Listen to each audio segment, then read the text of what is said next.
Senior Night 2022 for our band, cheer and dance, and fall sports teams. Franklin High School would like to say thank you to all the seniors being recognized tonight. We would also like to say thank you to the families of all these seniors. Thanks for all you have done for Franklin High School, and we wish you the very best in the future. We will start tonight with our football team so they can go ahead and get ready for tonight's game. Davis Anders, Amy and Tim Anders, and Clark Anders. Seth Brewer, escorted by Leslie and Eddie Brewer, Michaela and Ezekiel. Chase Browning, escorted by Sheila and Scott Browning. Parker Cabe, escorted by Amanda Blanton and Jeremy Cabe. Corey Carver, escorted by Vernon Carver. Daniel Inslee, escorted by Teresa Inslee. Jackson Guy, escorted by Roland Guy. Clayton Gwynn, escorted by Allison and William Gwynn. Ty Hanley, escorted by Heidi and Bill Hanley and Leanne. Israel Jackson, escorted by Lisa and Robert Welch and Ashley Welch. Drew Mason, escorted by Robin and Matt Mason and Malia. Cameron McClure, escorted by Pat Delynn Vaughn.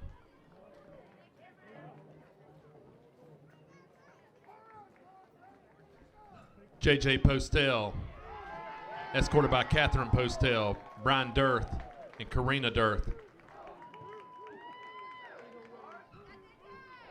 Jaden Sinden, escorted by Kevin Sinden, Dominic Sinden, Hope Holbrooks, Madison Baker, and Kason Arvey. Aiden Stewart, escorted by Sheila and Ronald Woods, Aaliyah and Adrian Stewart.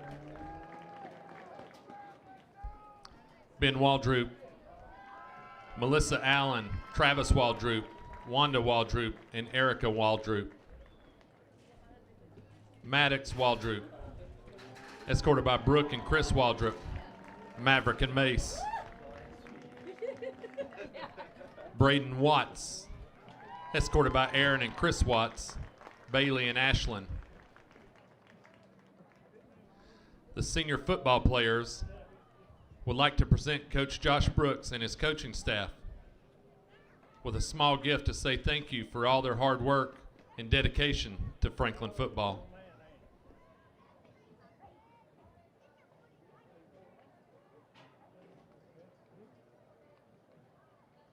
Thank you, football players. You may be dismissed.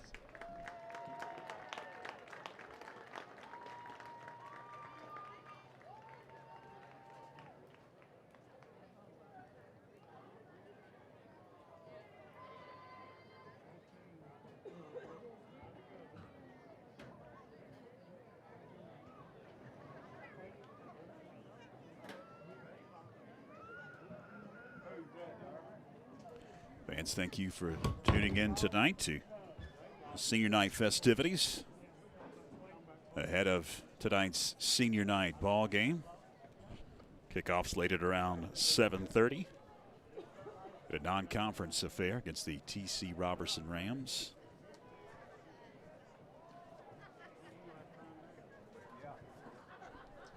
Next up is cheerleading and dance.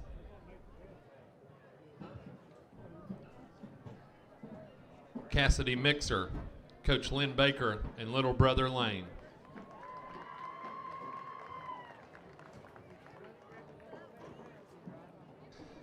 Michelle Perez, Miguel and Annette Perez. Thank you, cheerleaders.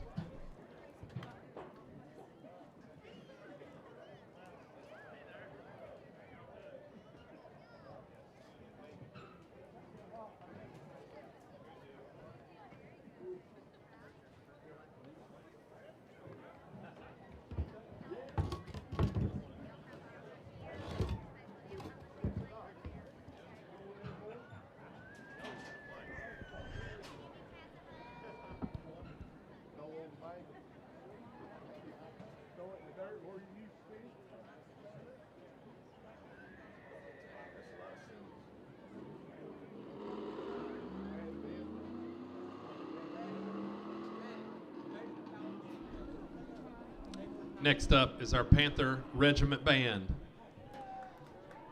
Callie Barnett, escorted by Christy and Jimmy Barnett.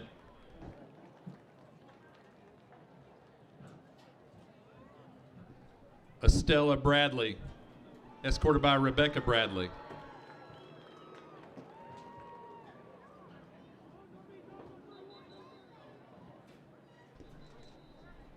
Jacob Cabe, escorted by Angie and Barry Cabe.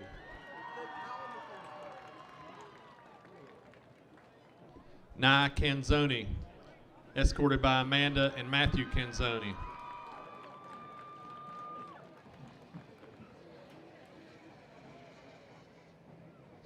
Isbriella Crawford, Lori and Alan Crawford, Haley and Chandler.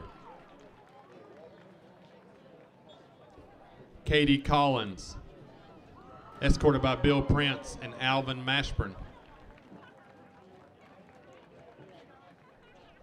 Kyle Collins, escorted by Brenda Price and Vicky Mashburn. Kaz Collins, escorted by Amanda Williamson Pierce and Linda Williams. Jeremiah Green, escorted by Rebecca and Matthew Green.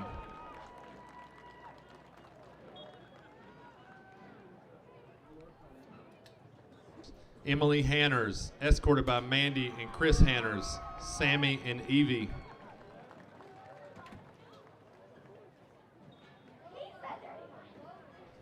Carly Herrera Hernandez, escorted by Nettie and Jose Herrera. Ingrid Mendoza, escorted by Elena Mendoza Lopez and Francisco Mendoza Garcia. Caitlin Phillips, escorted by Mandy and Michael Phillips. Landon Shaw, escorted by Merritt and Tim Shaw. Roman Shook, escorted by Sonia Shook. Isaiah Stockton, escorted by Michael Stockton. Cadence Watford, escorted by Susanna and Chad Melton. Tanner Welch, escorted by Lisa and John Welch. Thank you, Panther Band.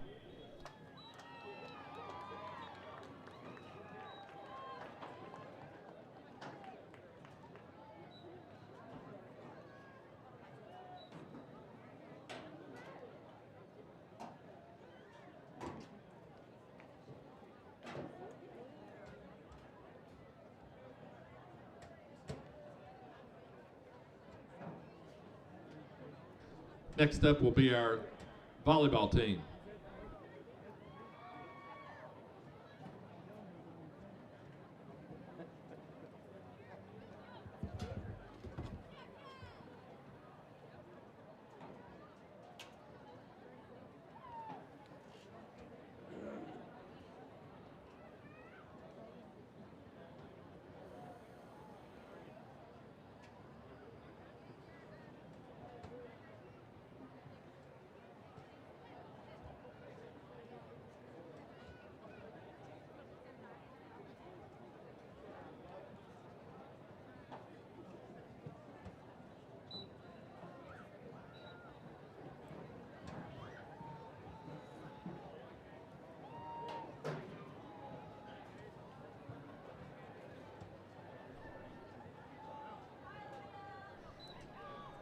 First up for volleyball, not present tonight because she is attending her official visit to North Carolina State University, Tori Inslee.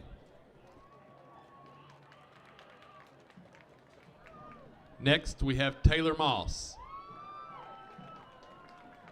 escorted by Patty Duffy.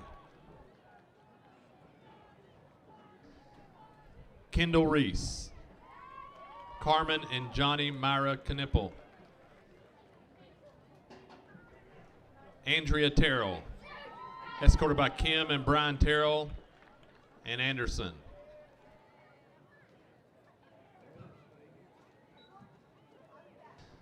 Next up, we have women's tennis.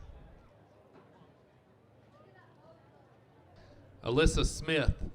She is competing in the NCHS AA 3A State Tennis Tournament this weekend. Cora Wilkins, escorted by Chris Wilkins, her father.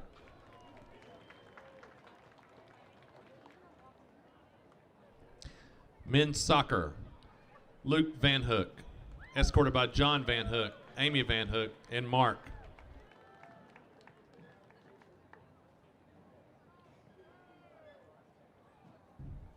Next up, Evan Tripp,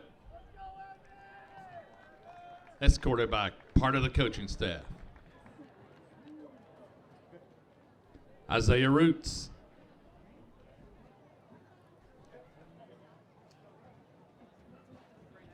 Noel Riviera Villa, CJ Pelletier,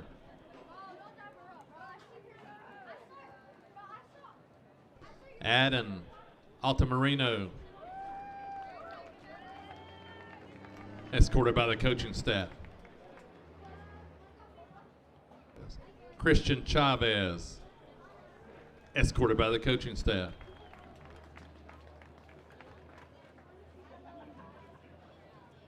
Nicholas Ocasio,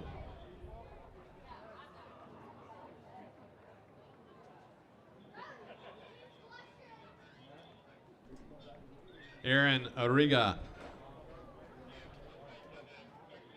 Thomas Hernandez, escorted by his mother, Charles Robles. Thank you, men's soccer.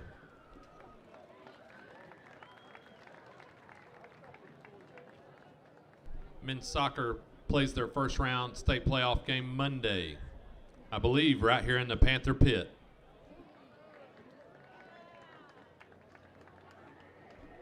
Next up, women's cross country. Renee Yantz, escorted by Granville and Susan Yantz. Hannah Ludwig, escorted by Christina Ludwig. Michaela McClure, escorted by Bobby Ramsdell, Timothy and Tiffany McClure, and Madison McClure. Jasmine Valencia, escorted by Cirela Lopez and Philemon Valencia. Olivia Al, escorted by Coach Mel.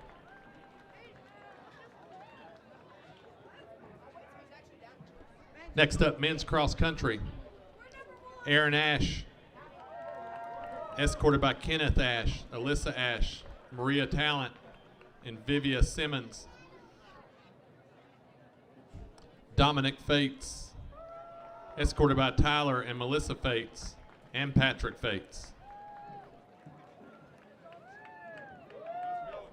Thank you, athletes. We appreciate you.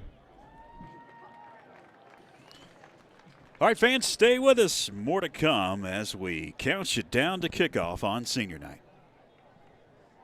In open space, Hanley at the 20, 15, 10, 5, touchdown. Davis hits one into right pretty well. Right fielder backpedaling. It's out of here.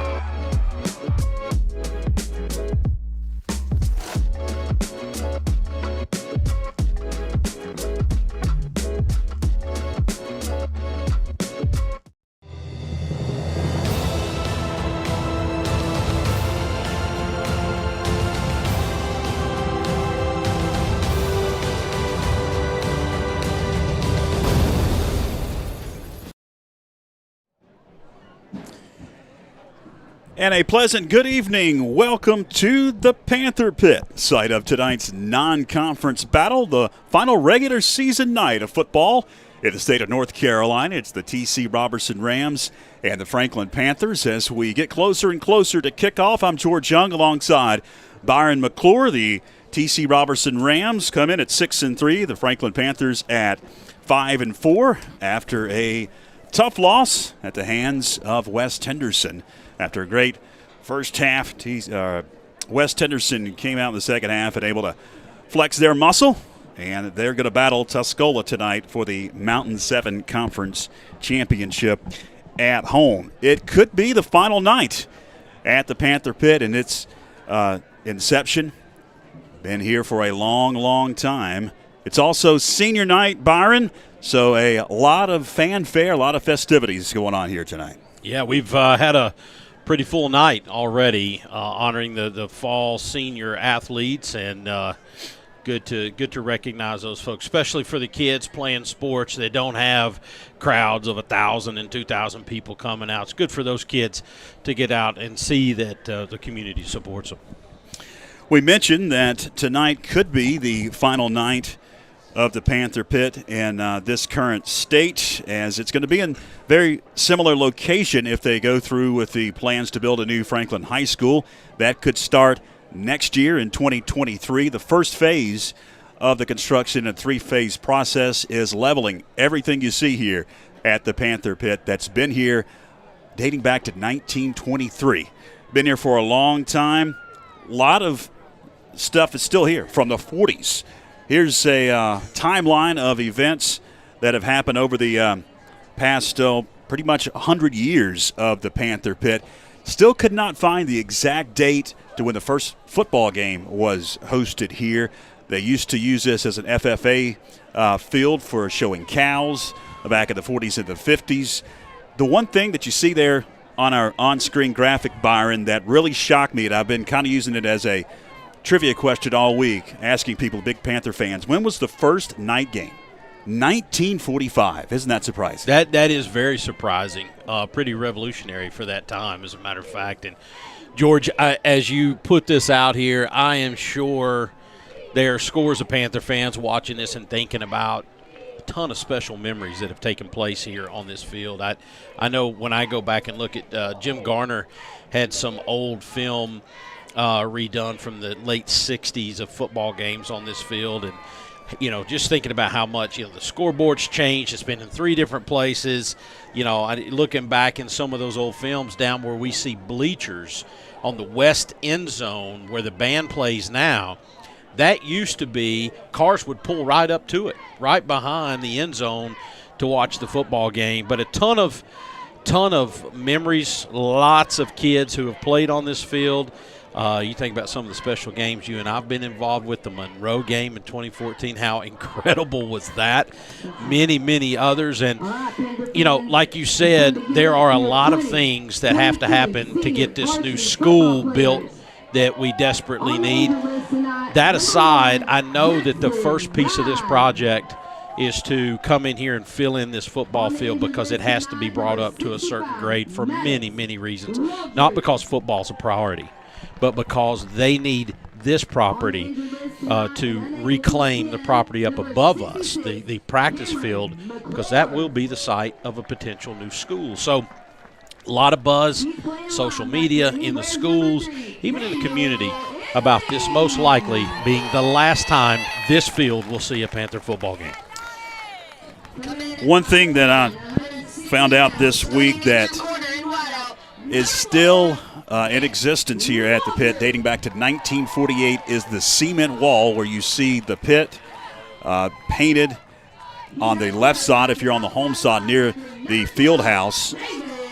That was built by E.J. Whitmire in 1948. It still stands to this day, and E.J. Whitmire, of course, the namesake of the stadium at Western Carolina University. He was a very influential guy back in the 40s and 50s and 60s and 70s in this area. Really, the entire this part of Western North Carolina. He is the quintessential self-made man of an area here out of the mountains, George. He got there by hard work, and when he got there, like some other people after him, and I'm thinking of like Lewis Penland, and there's been other ones, but E.J. Whitmire gave back to his community. The gym You know, the gym that's up there today, that's an E.J. Whitmire donation for the most part. You know, you talk about the cement walls right here. That man, if you claim to be of Franklin, grew up in Franklin, lived in Franklin, you know who E.J. Whitmire is, then I'm officially disbanding you from the community, because that man and that family was very instrumental in really the formative years of this little town. Well, if you have not heard about the potential of a new high school, here is the conceptual design. You see the football field to the bottom right. It is shifted down about 100 yards. The lower practice field's filled in. Everything is brought up about 5 to 10 feet level with the road, and it's going to be a turf field.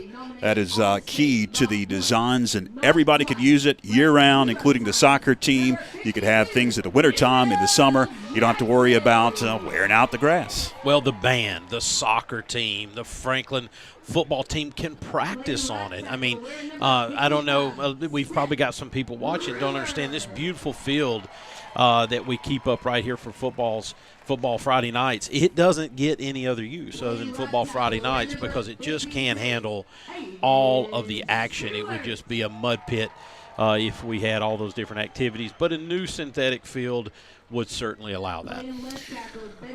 You see the seniors being introduced by Becca Brooks. I believe 18 seniors were announced, you just saw, with their parents here at the pregame, and now they're being introduced here and running through the band. So we tick under 4 minutes until we will kick this one off. Final regular season night, you can kind of look back, Byron, and take in some of the accomplishments of the season.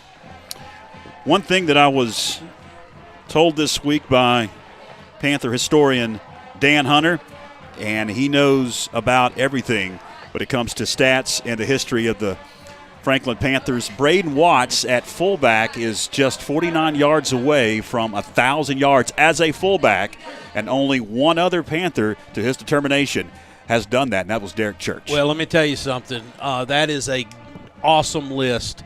3 very fun football players. You and I got to call 2 of those kids together over the radio.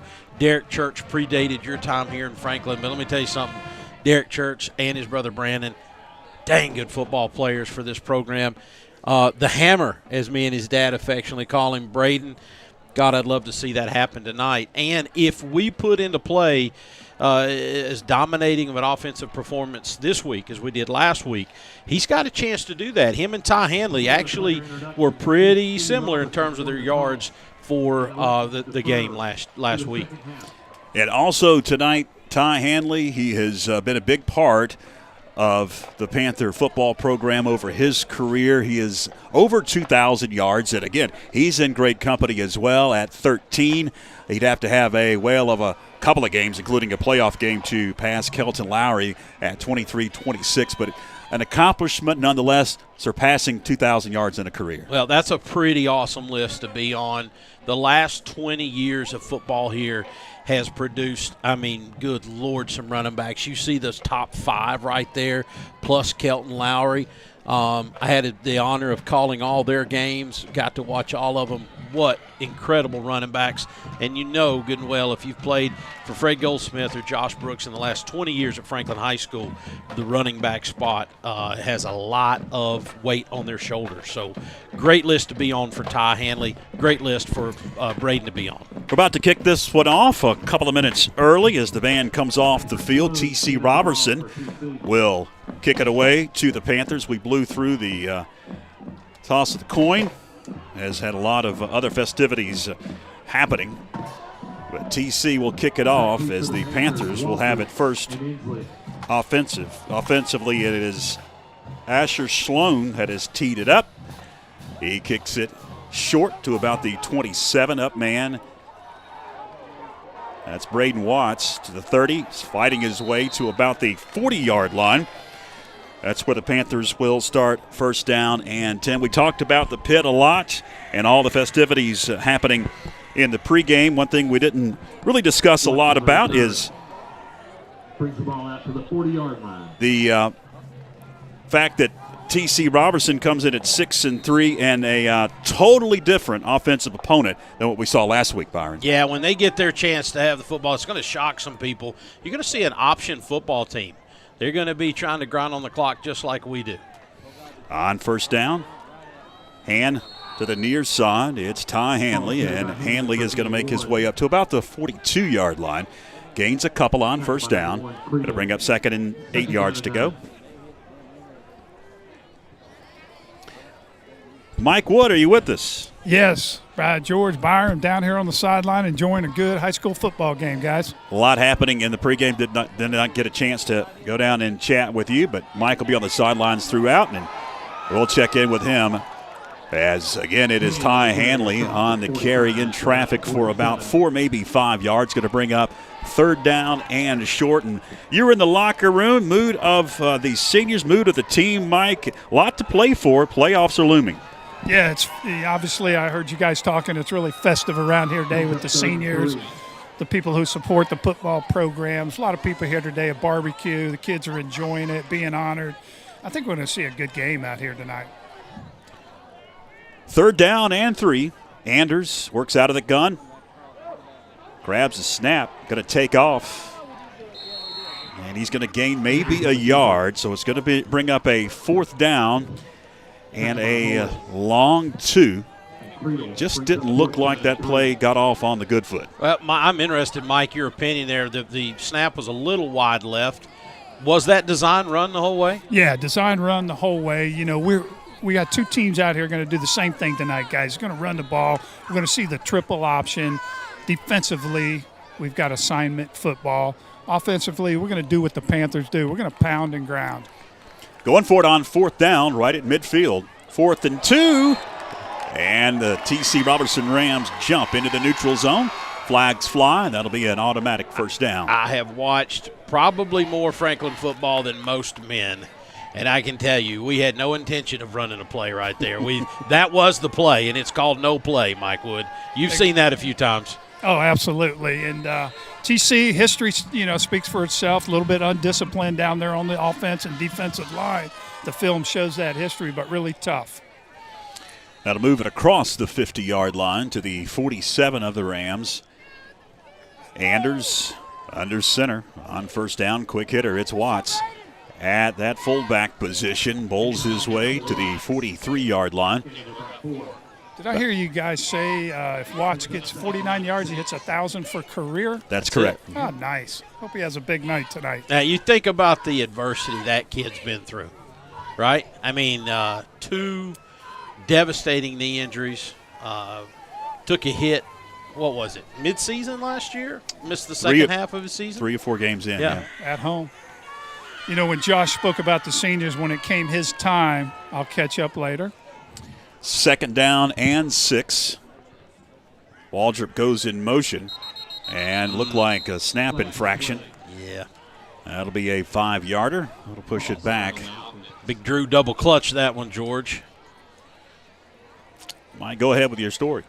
I was just going to say when he brought Watts in front of all the family and friends and media and everybody there today, he spoke about his perseverance, 2 injured knees, rehabbing, coming back, never complaining. Strong young kid. And then Mason there, the center, it was kind of funny. He's got, what do you call those haircuts? Mohawk? Big mullet. Mullet, yeah. got a big mullet. Yeah. And so when he was standing up there with Josh, it was hilarious. They were talking about Josh is bald. He's got the mullet. He gets sunburn on his neck. He doesn't. Just a good moment in the locker room. 2nd and 11 after the penalty. Hanley across the 45 to about the 42. Hanley gains the penalty yardage back. It's going to bring up a 3rd down and about 6. That's our bread and butter right there, Byron. As you look at the replay, you got the guard pulling, and you got the big fullback leading, number 15, senior Ty Hanley around the corner. We attempt that and keep that going all night. It should be good. Right guard wraps around there, and I'll be honest with you, we've run off that left side quite a bit. Interesting, with McClure out and Waldrop out, been some guys have to really step up on that offensive line. We got big 16 back tonight. Paulson out of concussion protocol. Hanley picks up the first down to the 32-yard line. That'll move the sticks. I heard somebody up here in the stands saw the block coming from a mile away, but it looked like, let's give credit where it's due here. We pan out. Big number 56. Oh, yeah, Braden Watts in there. That is Aiden Stewart. Is that right? Aiden Stewart and Braden Watts. Nice block. First down. Clock continues to tick down to 7:30 left. Very similar to the way that the game last week against West Henderson began, with the Panthers controlling half of the first quarter. Yeah, this game could go fast tonight, guys. Watts takes on a defender at the 27, push back. In the world. T.C. Roberson, defender, he did halfway through the play, he quit. He was trying to talk to the referee. Did you see that, George? Then the play ran back into him. Guys, it's going to be tough. I'm going to tell you right now, with that light colored jersey and the light gold numbers, it's going to be tough tonight. We rely on you, Mike. You got Give it. us I'll some pick numbers. you guys up. I mean, I'm looking at our giant screen here. You barely can pick up the numbers on our cameras that zoom in. That'll be outlawed in a couple of years. They're doing something about that. 2nd and 6. And goes to Hanley. Ty still moving, and he is up to about the 22. It's going to be about a yard shy of the first down. Boy, it looked like a nice block that maybe Waldrop on the right end there when you guys see it. He sealed that corner for him. I couldn't tell, but I know it was what I could tell, obviously the bigger player, Ty Hanley with a nice cutback, it looked like, to get into that hole. Ticking towards 6 minutes left. 3rd down and a yard on our Parkdale Mills scoreboard. Scrimmaging from the 22-yard line. Watts upended at the line of scrimmage. He does fall forward. He's going to be close. See, we got They may have to bring the chains on here. I'm not calling it like I did last week. Yeah. You guys laughed me out of here. Yeah. Yeah, I think they're going to say it's a first down. Pretty good spot. I'll be honest with you, it's a pretty good spot for the Panthers. And we will take it. Braden Watts keeps chipping away at those 49 yards he needs. He's going to get it tonight for sure.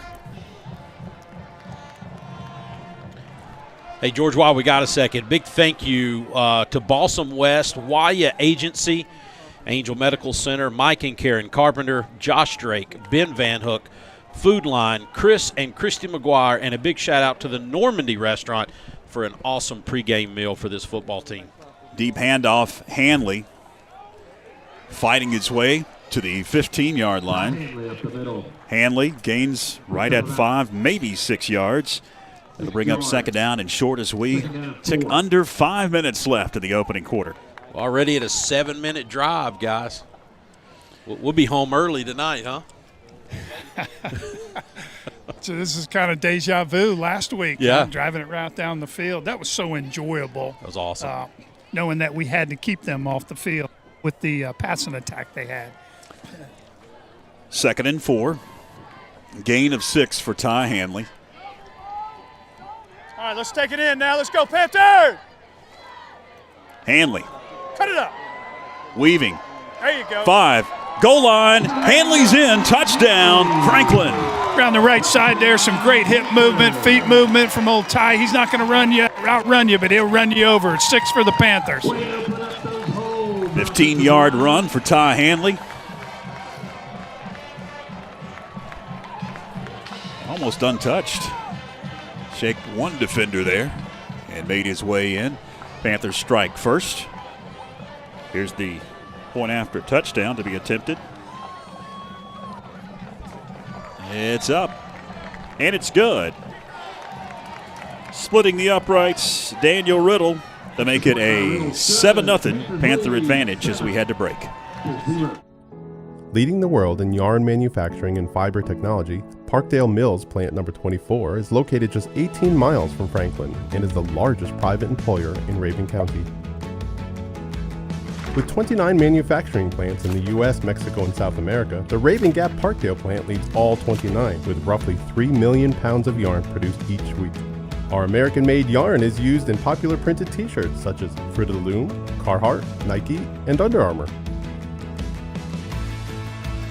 Offering real living wages and benefits, our average hourly employee earns over $40,000 annually, and we need talented people who are ready to shape the future of the textile industry. To join the Parkdale family, find us online at parkdalemills.com. Call us at 706-746-5004 or visit us in person at 815 John Beck Dawkins Road in Raven Gap, Georgia. We are Parkdale Mills. Welcome back. 4:27 left. Opening quarter. Panthers take the opening kickoff and drive down. Put 6 on the board. And Riddle added the extra point to make it 7-0. Riddle has teed it up, and he'll kick it away. Here on senior night, it is a short kick. 40 to about the 43-yard line. That's where the TC Roberson Rams take over 1st and 10 as Will Brazier, a junior for Coach J.D. Dinwiddie at the TC Roberson Rams. Up man, returned that one for about 7-8 yards. So we'll see this TC Roberson offense. Yeah. It is pretty much strictly ground-based, option-oriented offense. A big change from what we tried to defend last week. Lex Dinwiddie, the coach's son, will be the signal caller. So he'll bark at the line of scrimmage on 1st down. And he'll pitch it. Turn to the outside and out of bounds after about a 7-yard gain is Devin Hollis. Hollis, a junior. We'll call his name a few times tonight. So let's set the audience up a little bit, so when they do run that triple option, they'll fake inside the line to a running back, and then if the quarterback comes around the edge, our defenders have assignments. One is going to have the quarterback, and one is going to have the running back. So you may see a defender run right by the kid that has the ball, but he's got a responsibility. 2nd down and 5. Get him! Going nowhere. Ball popped loose. Flag is down. Lot to unpack here. Oh, tell me he didn't call a face mask. Lot to unpack. Oh, man. Uh-oh. Let's see this. I'm sure Clinton's ready to roll it. Looks like a face mask. Yep. It'll be a face mask on the defense. The face mask whistled on Franklin is getting his big paw in there. Gabe Nickerson and grabbing the face mask. It was a 5-yarder evidently. Wasn't the personal foul. Excuse me, face mask. 2nd and 3.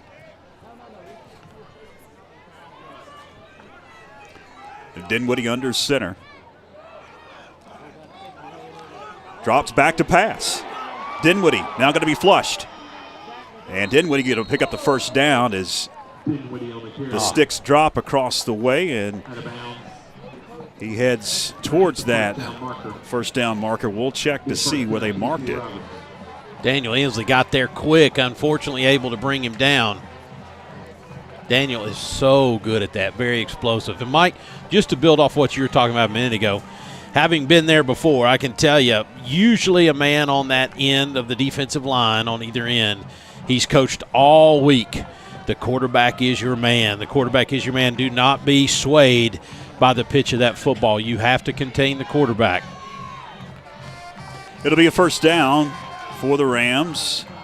Hollis bowling his way for about an 8-yard gain. Left side goes Devin Hollis.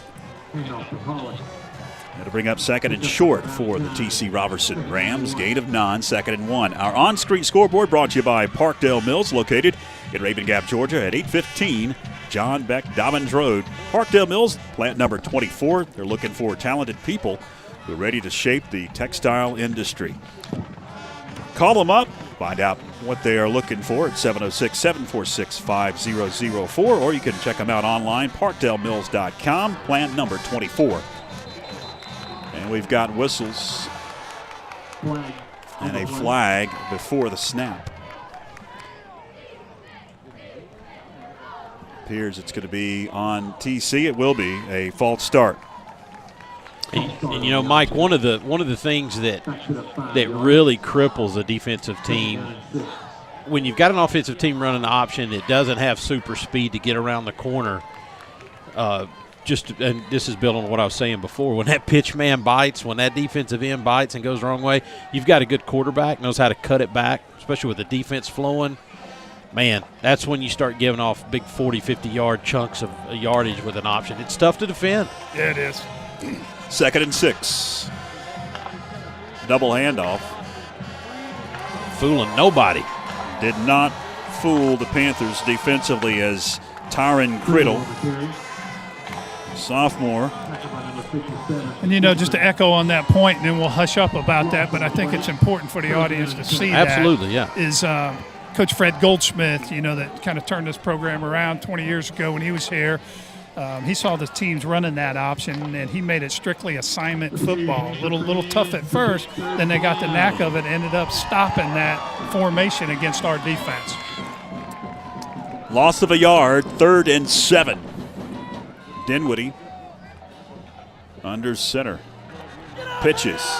Hollis. Get on out! Yeah! Hollis tries to shake a defender, and he can't. Taken down at about the 45. It's going to bring up 4th down and long for the TC Roberson Rams. And we'll see if they punt it. Looks like they will. Panther defense there, Byron, man. There's 6-7 people on the ball. You invoked Fred Goldsmith's name, and look, the defense showed up big. Yep. No coincidence there. But, Mike, you remember that as well as I do. Coach G brought in that defense of his 20 years ago, and it just dominated people around West North Carolina. He was so far ahead of coaches in this area. Reno Jeter to punt it away. Nice punt. Hits at about the 18, takes a TC roll, and will be down at about the 12-yard line. That's where the Panthers take over. 1st and 10 on senior night. Glad that you're with us on YouTube Live and Facebook Live. Yeah, this one's going fast. Already 15 minutes in, and we're almost to the end of this first quarter. 1 minute and 8 seconds left. Both teams like to run the football, so this one could be fairly quick. A lot on the line, really, for both teams. Panthers can secure a winning record if they win tonight, also improve their playoff ranking. And if some things do transpire throughout the western part of the state of North Carolina, there is still an outside chance that the Panthers could move up in the rankings and host a first-round playoff game. It's Braden Watts at his fullback position to about the 17. It's a gain, a healthy gain, about 4 yards for Watts as we tick under 60 seconds left. Man, I'm pulling for this kid tonight, guys. I mean, obviously team first, but how awesome for Braden Watts if he was able to get that 49 yards he needs. And 1,000-yard fullback. Man, you don't get that often. Heck, you don't even get fullbacks much anymore, much less 1,000-yard fullbacks. And his brother Bailey was a pretty good receiver and defensive back for us years back. 2nd and 5, Anders will hand to Hanley. Hanley tries to turn the corner, picks up the first down to about the 25, takes on a couple of TC Roberson Ram defenders. That'll move the chains, and it'll stop the clock with 20 seconds left. Bailey was here today to help honor his brother on their senior night. Bailey, of course, went on to play a couple years in the App State program. Ty Hanley right side. Look at this. Nice blocking out there. You see Aiden Stewart to get around number 56, get around that corner. He looks good, man. He does good tonight. pulling. Yep. That'll do it for the first quarter. That was quick. To say the least. We'll take a break. Stay with us. Planning a kitchen or bathroom remodel? The first call you need to make is to Anders Custom Woodworking. Tim Anders specializes in custom cabinetry and granite countertops for kitchens, bathrooms, offices, and entertainment centers. From the large kitchens to the smallest bathrooms, Anders Custom Woodworking will make sure your specific needs are met. Give Tim Anders a call at 828-342-4222 for a free estimate today. Locally owned and operated, Tipton Pharmacy is Franklin's hometown pharmacy and can fill all your prescriptions. If you need a compound or a regular prescription filled, stop by Tipton Pharmacy or use the convenient drive-thru. Tipton Pharmacy is located at 175 East Main Street in Franklin. Join Backlot Cinema and the Blue Ridge Bartram Trail Conservancy for Walking with Bartram, a section hike of the Bartram Trail through Georgia and North Carolina.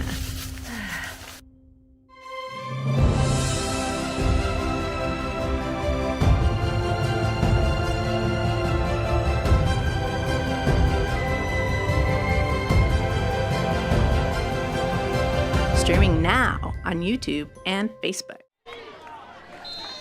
Welcome back as we are back underway here in the second quarter. Even between the quarters is pretty quick in this ball game. I wanted to get it out there and get it going. Second down and 5 now for the Panthers. Braden Watts with another 5 yards.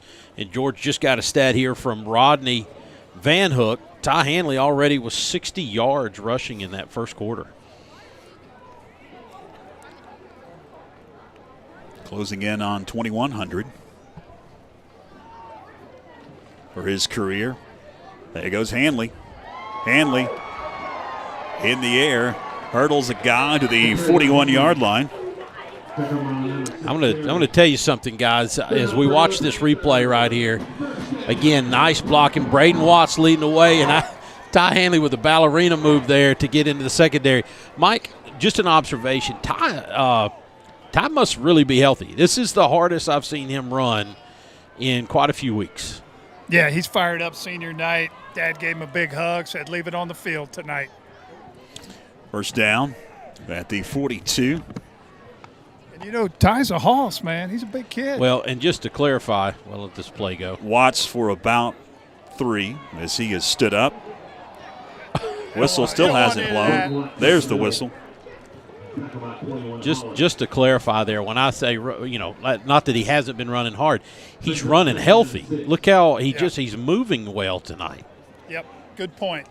And then, you know, it doesn't look you take a pounding from Ty 2-3 quarters, you don't want to tackle him late in the game, I promise you. Well, 14 and 15 right now are really softening up that middle, don't you think, Mike? I mean, they've delivered some blows already. Yep, definitely. And offensive line looks like it's firing out pretty good tonight. Yeah, buddy. We got number 74 starting tonight for the Hurt McClure. Gain of 4 for Hanley. He gets the call again on second down. To about the 48. A couple of yards on second down for Ty Hanley. So it brings up a 3rd and 4 for the Panthers. Under 10 minutes remaining here in this second quarter. Fans, stay with us at the half. We've got a lot going on as it is senior night. We've got some special presentations at the half. And, of course, it is the Panther Marching Regiment that will be on the field, and we will have that in its entirety once they take the field. So make sure to stick around here at the break, which is fast approaching. Towards 9 minutes left. 3rd down, flag before the snap, and it's going to be a false start on the Panthers. That'll back them up 5. Yeah, Byron, I was doing my pregame talk with all the coaches, kind of meeting them in their room. So I went in Jay's office and chatted with them about the week of practice, you know, how we're going tonight and everything. And then, you know how fun it is to work Jay a little bit. Yeah. I said, well, Jay, they did tell you tonight, right, with all the presentation. There's 45-minute halftime, right? He came up out of that chair and looked at me. You know how he gets. So much fun around the locker room with the coaches and the players. Gosh. Good stuff. 3rd down and 9 after they assess that 5-yard false start penalty. Anders settles under center as Waldrop goes in motion. Anders drops, now being flushed, heaves, jump ball, and it's going to be incomplete as he was trying to hit Paulson at about the 40, and they'll bring on the punting unit now. That was 4th and actually, 9. I'm sorry, George. That was actually the throwback to Ty Hanley. Yeah. Ty, that corner safety there, he stayed put. So Sort of blew that up, and then Davis had a couple in his face there. Held on it as long as he could, trying to get somebody open. Coach just gave him a thumbs up. Thought he did the proper thing. 3rd down, you got to go for it. Ty was covered, didn't throw it to a covered receiver. Ashton Shope to punt things away. Angles that one. Nice punt. And is out of bounds at about the 19. One of the best punts of the year for Ashton Shope. And it'll pin the TC Roberson Rams relatively deep at their own 19-yard line. Our on-screen scoreboard brought to you by Parkdale Mills. They're committed to creating innovative solutions for the textile industry that improves lives and sustains the planet. Leading the world in yarn manufacturing and fiber technology, it is Parkdale Mills, plant number 24. 8:38 left as the Rams come out on their second offensive possession of the ball game. Dinwiddie under center. Hands were about a 6-yard gain. Off the left side goes Reno Jeter. It'll bring up a second down at about 5 now for the Rams. Until last year, these two teams had not met on the gridiron since 2014. Used to be an every year affair. Fumble. Ball's on the ground. It looks like TC does recover it. Way back at the 10-yard line, Zeb Swangen is able to hop on that one. Was that a missed exchange? I couldn't tell exactly what happened. Too far away from me, George. But I saw two Panthers diving for it. I thought we were going to get it. Here's the replay. We'll see. Oh, He punched just got out. Popped. Yeah. Who was it that hit him? Was that Watts? I think it was Watts that hit him. It might have been Israel Jackson. I can't tell. 7:20 with a ticking clock. 3rd and 15 now for Dinwiddie and company. Back to the 11. They're going to pitch it. Hollis weaving his way. Hollis dragging some defenders to about the 18. He's pushed back, well shy of the first down marker. It's going to bring up a 4th and long, and I'm assuming a punting situation for TC. Hey, quick. Yeah. Go ahead. Quick story real quick. TC Roberson, Mike Houston, the coach of Eastern Carolina University right now, coaching TC, Fred Goldsmith coaching the Panthers. We had been wearing them out. We had to go to their house, tough house to play in. I'll finish later. Oh, no, they're not going. And so he huddled too close to our team before the game, was giving a speech how he's going to wear out Franklin. I'll hush. Jeter puts his foot into it. Waldrop lets it hit at the 50, and it kicks up and is down at about the 47. So a little disrespectful in their opening game huddle. They were 10, 12 yards from our sideline, hooting and hollering. Mike Houston, the ECU coach, now we're going to get them tonight. Let's wear these guys out. Blah, blah, blah. Final score, 54 Panthers, TC 6. It was great. And Coach Goldsmith and Mike Houston are really good friends, and they laughed and chatted about that in the future. That TC staff had 2 Franklin alum. Andy Morgan was defensive coordinator back in those days. ECU's having a pretty decent start. What are they, 5-3, I think? Oh, yeah. And I'm going to tell you something. I got really fired up. They should have beat NC State early in the Oh, year. yeah. Good to see Franklin alumni doing well in the world. First down, Davis Anders gets upended at the 44. Nice. About a 9, maybe a 10-yard gain right up the middle for Davis. Thank God he runs like his mom. Davis takes right off up the middle. Look at this. That is definitely the positive of having a 200-pound quarterback. Davis obviously can throw it. We know that. But, man, he looks really good running the football, Mike. Looks quick taking off on those this year. Yep. Talked to his grandpa before the game. He was kind of emotional, maybe the last game, grandson out here. He's really enjoyed following his career. And, as you know, Billy Van Hook does quite a bit for the Franklin Panthers. Of course. Under 6 minutes left in a very fast first half. Panthers scrimmaging from the TC Roberson 43-yard line. Shotgun for Anders. High snap, hands to Watts. Watts maybe a yard as he is tackled from behind by Tyron Creedle. That'll bring up second down. Big game, fans. We're going to try to keep you up to date. Big game over in Mills River tonight. Conference championship, George. West Henderson and Tuscola going at it. Grab a score in that one as we are approaching 8 o'clock. Who's the favorite in that game, guys? Well, I would say that West Henderson is. They're up 21-0 in the first quarter. I don't see how Tuscola can defend them. I mean, I really Just don't. check the score. First quarter, 21-0 West Henderson. That guy could zing it. Ty Hanley picks up the first down as he is pinballing his way down to the 32. We played all-world defense on him last week, Mike, in the first half. And you know how we did it? with a 9-minute drive. Kept it out of his hand. Kept it out of his hands. That's the best defense. Yeah, he finished with 273 yards, 3 touchdowns, and about a 153 quarterback rating at the end of that game. He's a player. They came out and scored twice in like 3 minutes. Yeah. Bam, Yeah. bam. Of course, a long way to go in that one. But T.C. Roberson, Tuscola, has really been skating by the past couple of weeks. Overtime victory over Pisgah, and then last week coming from behind to beat Smoky Mountain. A W's a W, Big That's all George. that matters. You got one more point than they do. Hanley taking defenders with him to the 20-yard line. It's going to be close to another Panther first down. Man, check this out. Ty Hanley, senior night. Look at this. Comes around, and switches hands, and just absolutely plows the T.C. Roberson defender. We've got a timeout on the field. We'll take one as well. Stay with us.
Welcome back. 4:11 to go. T.C. Roberson called their first time out.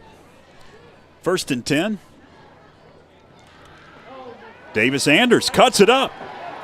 Anders to the 12, maybe the 10-yard line. That'll be enough for another Panther first down. That'll move the sticks. Mike, I know just enough about football to know this. In real time right here where I'm sitting, I can't tell what their linebackers are doing. But I can generalize it for you. Not much. We have absolutely owned the middle of that field. Yep. They'll mark it back at the 11-yard line so the Panthers can get a first down at the 1. Under 4 minutes left and a quick moving first half. Watts alone back. He's going to get the call. Right up the middle goes Braden Watts, taking defenders towards the goal line. He's in. Touchdown, Franklin, 11 yards out, Braden Watts. Right across that left side, that big offensive line blew a big hole, and then it takes a team to take down number 14. 6 for the Panthers.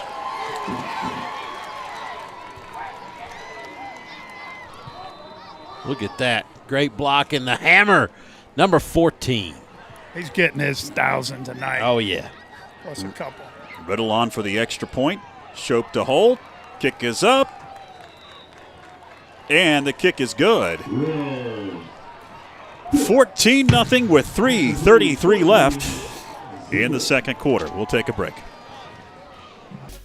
We are Dalton's Christian Bookstore, North Carolina's largest Christian bookstore. We offer a wide range of gifts and apparel. Children will find a world of fun to explore in our interactive kids section. Dalton's has a huge inventory of Christian literature, including Bibles in all translations. Dalton's, your destination for inspiration.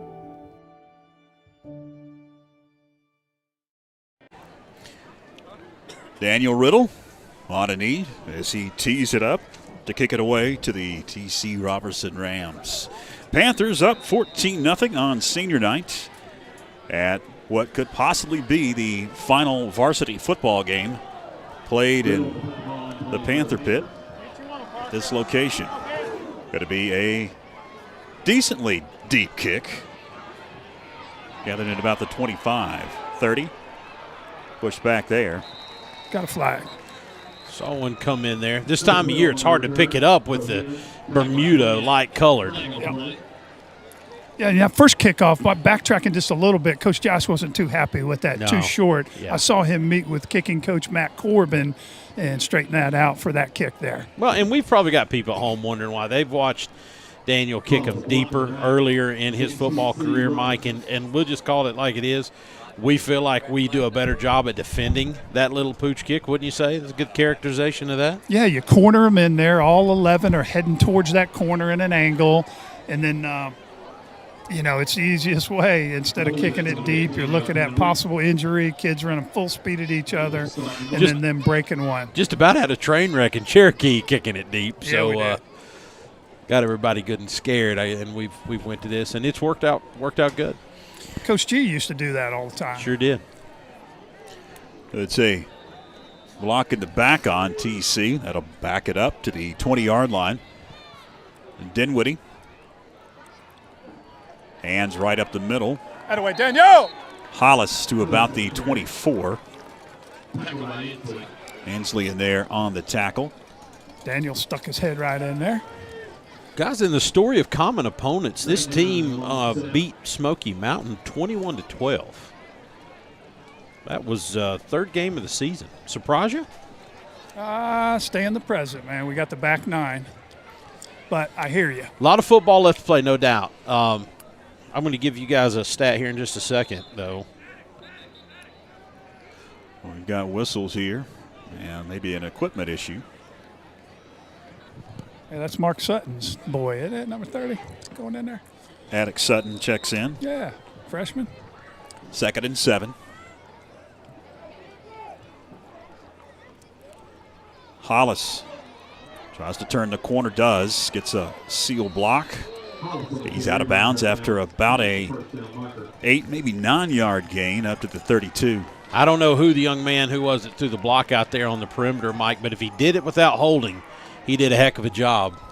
You got the replay up there. Take a peek. No.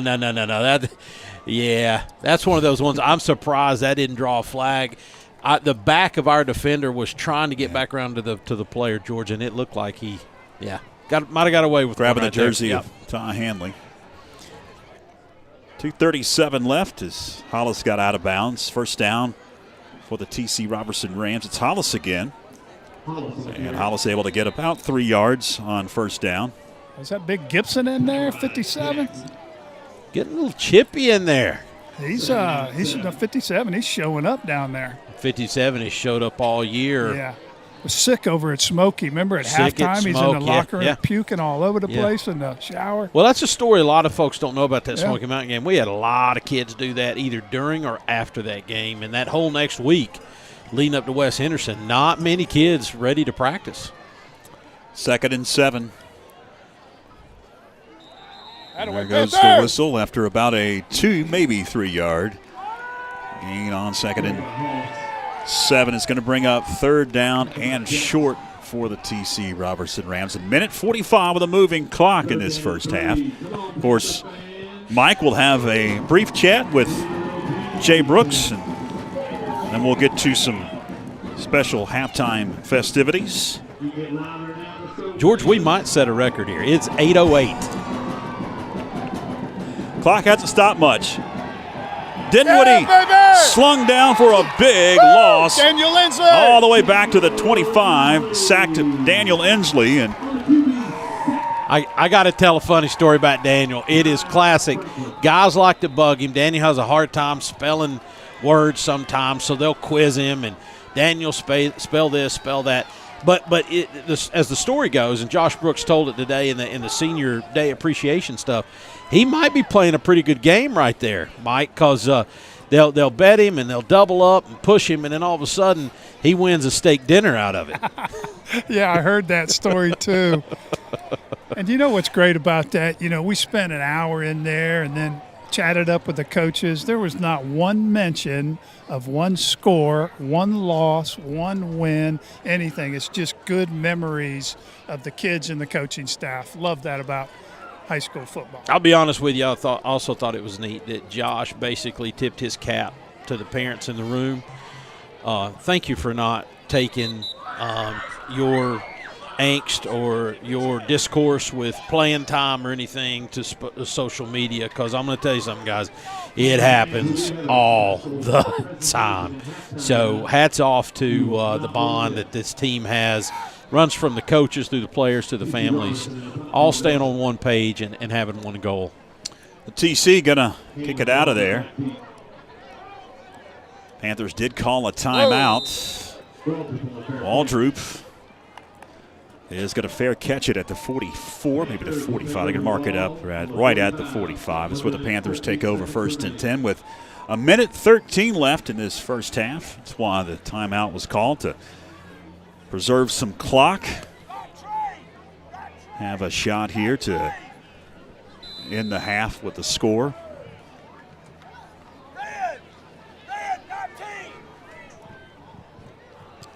Red 19 coming at you, guys.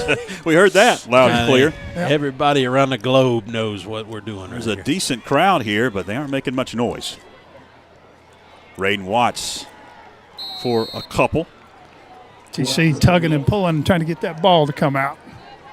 That's the sort of thing they need at this time. They need a turnover. How awesome would it be for us to get down, even if we got a Daniel Bell field goal right here? Let's see, we get the ball coming out, right? Yeah, yeah. TC deferred. Oh, I got you. Okay. 2nd and 9. Anders, deep drop. Heads down the near side. Oh, did he catch it in throw? bounds? Yeah, he did. What a throw, Davis Anders, and got popped. He is on his tail. Nice throw, nice catch, Ty Hanley. They haven't said that it was a catch just yet. They are discussing it. Guys, we got laundry back here. Davis Anders might have taken a late hit, and he did.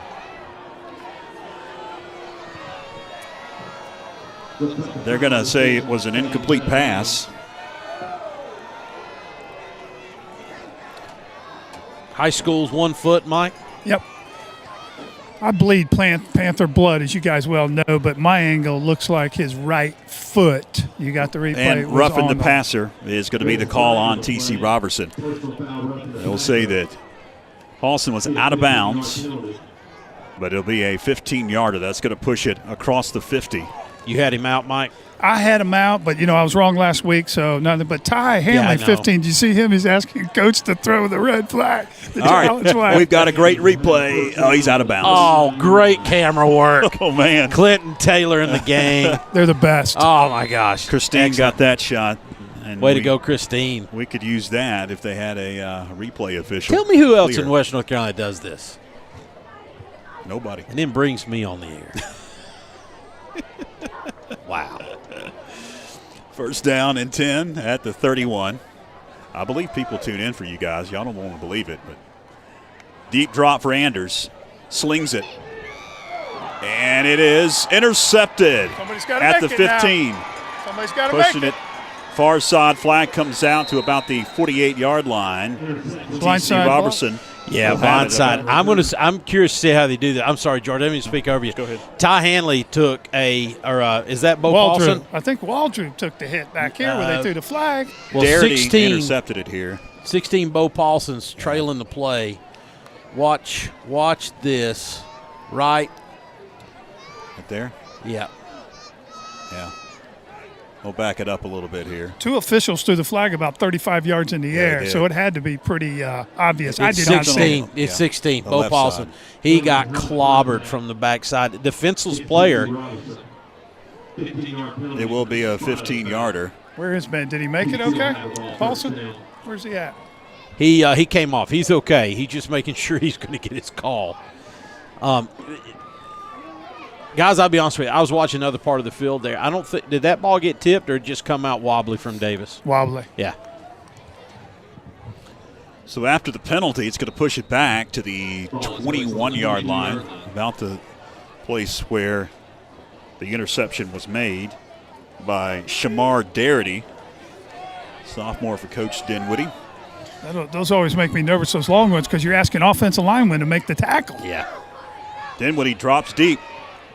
Fires, caught, but hit immediately. Going nowhere. Pitts able to form tackle. Zeb swinging. Pitt's out last week. Good to have him back this week, George. Was there a lineman downfield? Flag did come out, and again, it is hard to see the flag on this yellow field. Yeah. I'm sitting here. I'm in the booth, Yeah. and I'm watching Clinton's monitor right here because it is so much easier for me to see this. You guys at home probably wondering what's wrong with my eyesight. You guys can see numbers good here on the monitor. Well, you just saw the official pick up the yellow flag, and if there wasn't shadows around it, you wouldn't notice that the flag was there. Yeah. It is going to be against TC. That'll back them up. 10 seconds left. And what was a fast-moving first half, the final minute here has lasted about as long as that first quarter did. That's right. They've actually implemented the forward pass, both offenses. Clock starts to tick. We're down to 5 seconds. They'll get it off. Still moving to about the 42-yard line. The clock does run out as Creedle able to gain a big chunky yardage, but that's going to wrap things up for the first half of action here on senior night and what could be the final night at the Panther Pit in this configuration. Mike Wood will try to catch up with Jay Brooks, and then we'll roll right into the halftime festivities, and they may stay out for these halftime festivities, and looks like that they will. But we'll head down and check in with Jay. Mike? Yeah, thanks, George. Byron down here with offensive line coach Jay Brooks. Jay, perfect first half in my book. Well, it was until we got the quarterback absolutely decleated. Somebody's going to probably have to tie his shoes back because we can only pass protect for about a half a second. It's the most ridiculous thing I've ever seen in my life when we run block and we're dominating. We're knocking them absolutely all over the place, and then we can't pass pro for 1 second. So what's the difference? I've never understood it. I've never understood it. It all comes down to want 2 feet, getting your butt down, and continuing to fight the guy. So we've got to do a much better job in that because football's not all about run. We've done a great job running the football, and we've got to continue to be able to do that. But at some point, you got to be able to protect the quarterback. All right, well, I'll cut it short so you can go in there and coach him up. Thanks, Coach. Appreciate it. All right. Never disappoints, does Jay Brooks. All right, we're going to have a special presentation here at the half. You see the band ready to go, and the Panthers still hanging out here as they get everybody in position. I guess that I could go ahead and let the cat out of the bag because hopefully they are not watching us currently on the sideline, but they're going to, here at the half, retire the jersey number 36 of Jeremiah Young. A prolific career Jeremiah had from 2011 to 2014. Before the presentations, we have a GMC 2500 HD gray truck. Got to get somebody plate EM7727 out of the parking lot here. Tow truck's on the way. Please move. Oh, tow truck's on the way. That'll get them moving. What a don't want to pay that love bill. But back to the presentation here. 2011 to 2014, a unbelievable career Jeremiah Young had. Well, I'm going to tell you something. I'm going to say this emphatically. I'm usually that guy that measures my words. But I'm going to tell you right now, without a doubt, this kid, this young man now, meant more to his athletic program than any other kid in the history of Franklin High School. And I mean that with no reservations. We can talk about talented kids. You know, I played with a kid had 9 years in the NFL. Randy Chastain played for many years. Jeremiah Young. We would like to recognize the Young family. And I'll pause right here for this. And 4 Franklin greats that have contributed greatly to the success of Franklin High School football on and off the field. The Young tradition started with Josh Young in 2004 under Coach Fred Goldsmith. Coach Goldsmith would ask Young to wear the number 36 jersey after Franklin great Josh Durham. Josh Young would go on to have a stellar career and set the tone for the Young tradition.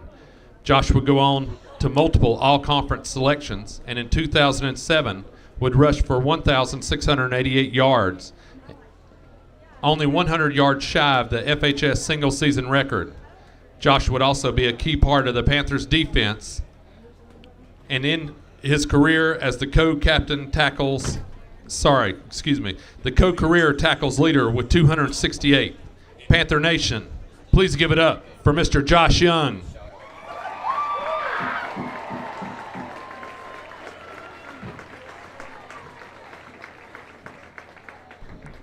Next, Jacob and Parrish Young would come to Franklin High School in 2008, with Parrish wearing number 36 and his twin brother, Jacob, as number 34. Jacob and Parrish would also earn multiple all-conference nods and were catalysts to multiple conference championships and a dominant run for Franklin football. Parrish and Jacob would both end their high school careers as co-offensive WNC Athletic Conference Player of the Year. Panther Nation, would you please give it up for Mr. Jacob and Parrish Young?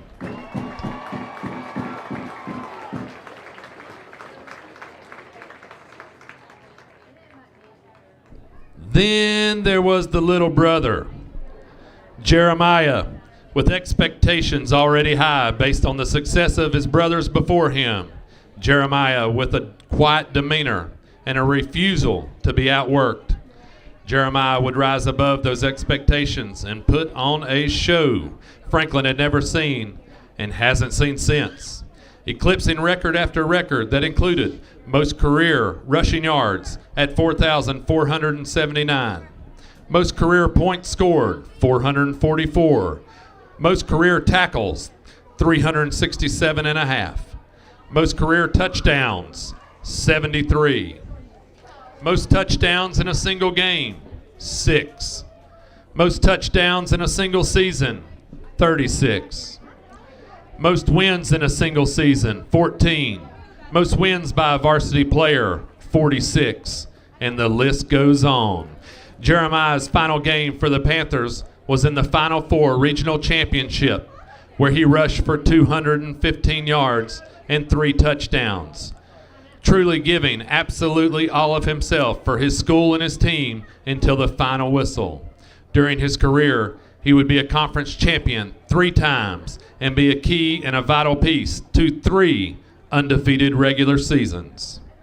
Jeremiah would be named All-Conference all 4 years, 2-time All-State, All-East-West All-Star Game selection, finalist for the WNC Male Athlete of the Year, FHS Male Athlete of the Year, WNC AC Offensive Player of the Year, WNC AC Defensive Player of the Year, 2-time All-Western North Carolina First Team, all while having the most humble attitude one could ever encounter. Jeremiah would arguably become the greatest pound-for-pound athlete Franklin football has ever seen. There's an old quote many coaches use that says, "Hard work beats talent when talent doesn't work hard." Jeremiah showed us what happens when great talent refuses to be outworked. Coach Josh Brooks, during the undefeated Final Four season in 2014, was quoted by the Asheville Citizen-Times as saying, "He's a great kid who never wants the credit. He's the hardest working player we've got and the toughest football player we've got. He makes plays on both sides of the ball and leads by example. He deserves any good thing that comes his way." And Coach Brooks' words ring true then and even more so tonight. Jeremiah, you deserve every good thing that comes your way, including joining a very prestigious and elite club that currently only 4 former Franklin athletes can claim membership to.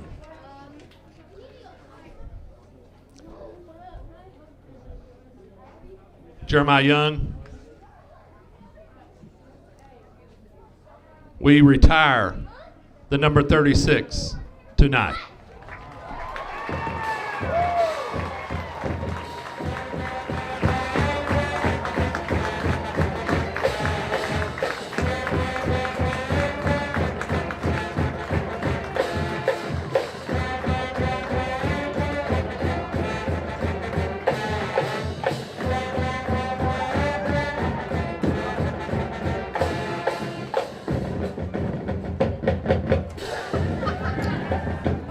What an incredible honor to have your jersey retired, and what Mark Sutton said there.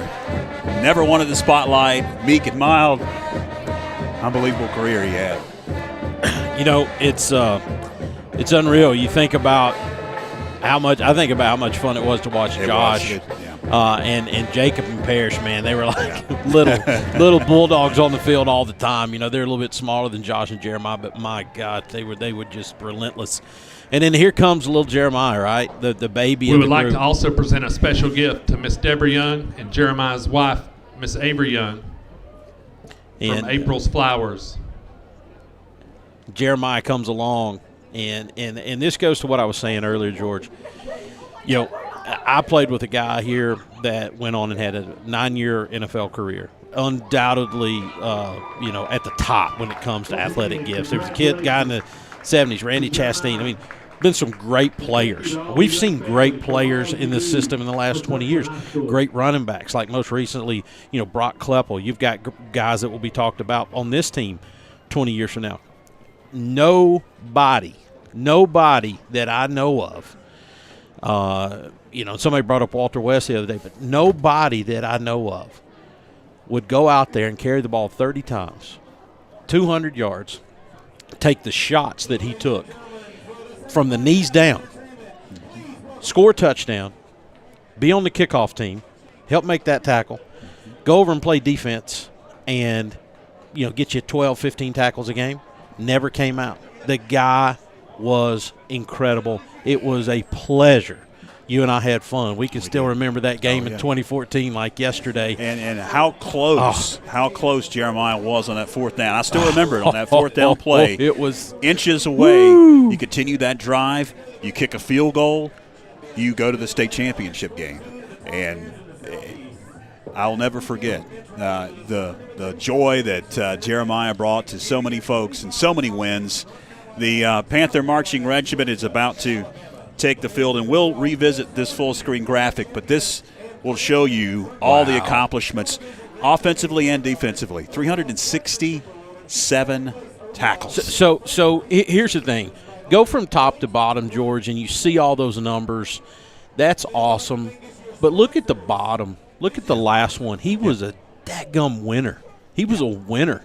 And he just single-handedly led this program during those years. And I'm going to tell you something about leadership. A lot of times people think leadership is that big dog barking in your locker room all the time.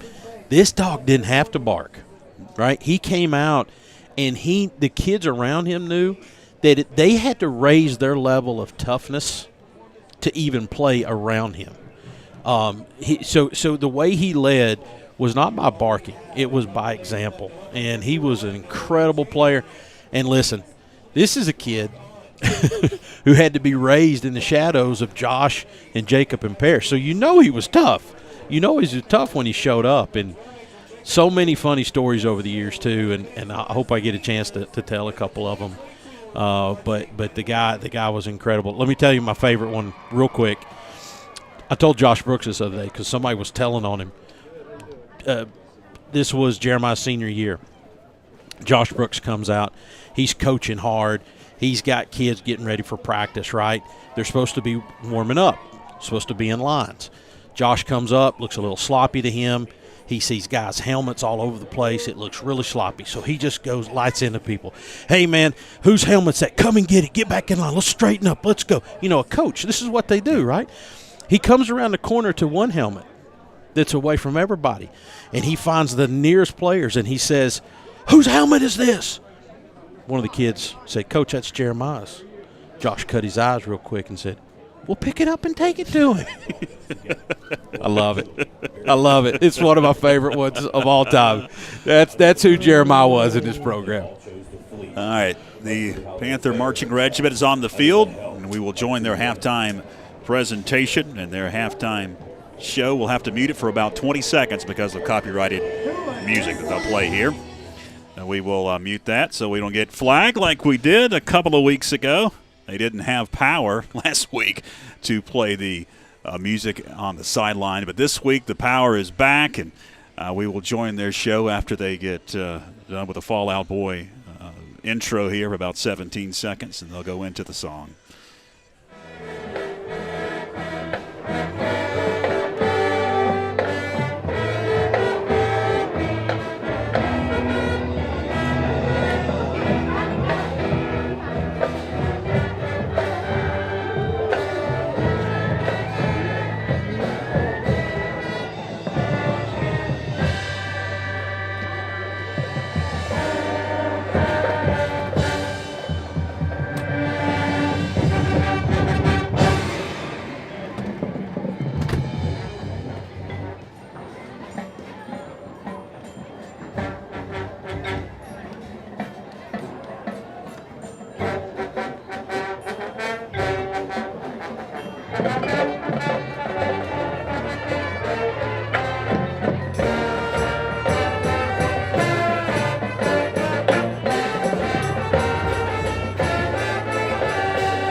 Don't forget the pirate code. Betrayal is definitely punishable by death. Avast, killing a surrendered enemy is not allowed.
Panther Marching Regiment entertaining us here at the half on senior night. All their seniors were honored at the pregame with all the rest of the fall sports athletes along with the cheerleaders. They'll exit the field. We will take a break. Got some stats to get to. And we'll get you set for the beginning of the third quarter in just a few moments. Stay with us. In open space, Hanley at the 20, 15, 10, 5, touchdown. Davis hits one into right pretty well. Right fielder backpedaling. It's out of here.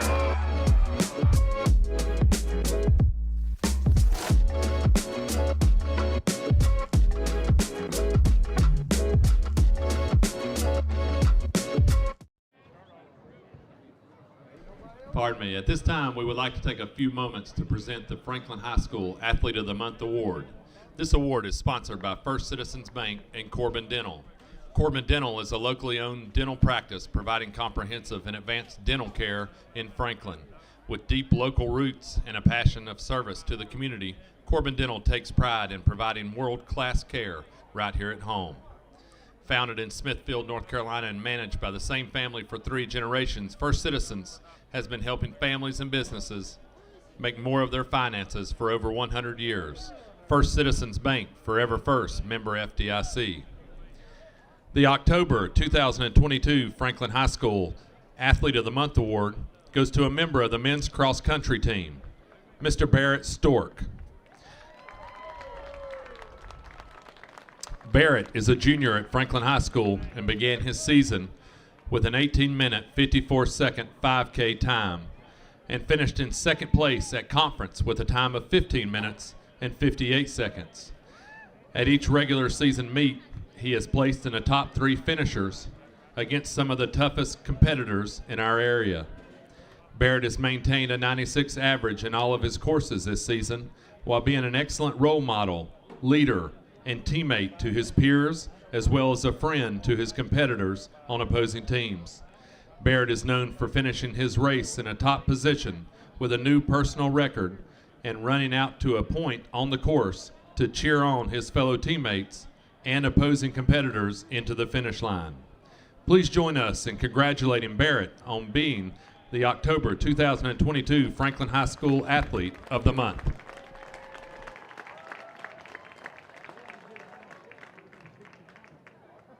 The FHS Athlete of the Month is sponsored by the First Citizens Bank and Corbin Dental.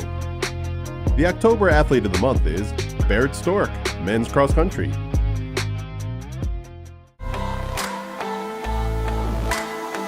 My name's Barrett Stork. I'm a junior at FHS and I run cross country.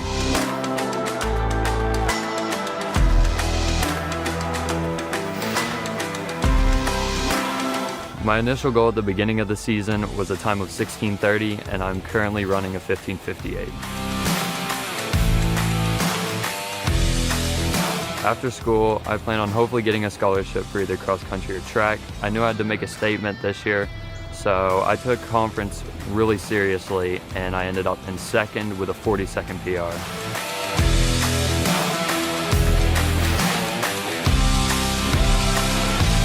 My favorite part about cross country is definitely the competitive atmosphere of things and the racing aspect. Also, watching my time drop throughout the season, knowing that all the training I've been doing is paying off.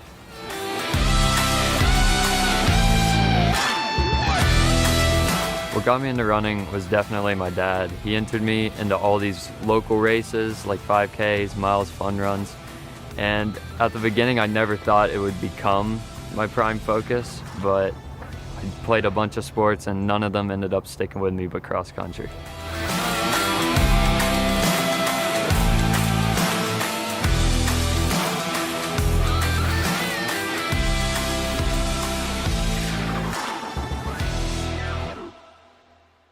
Planning a kitchen or bathroom remodel?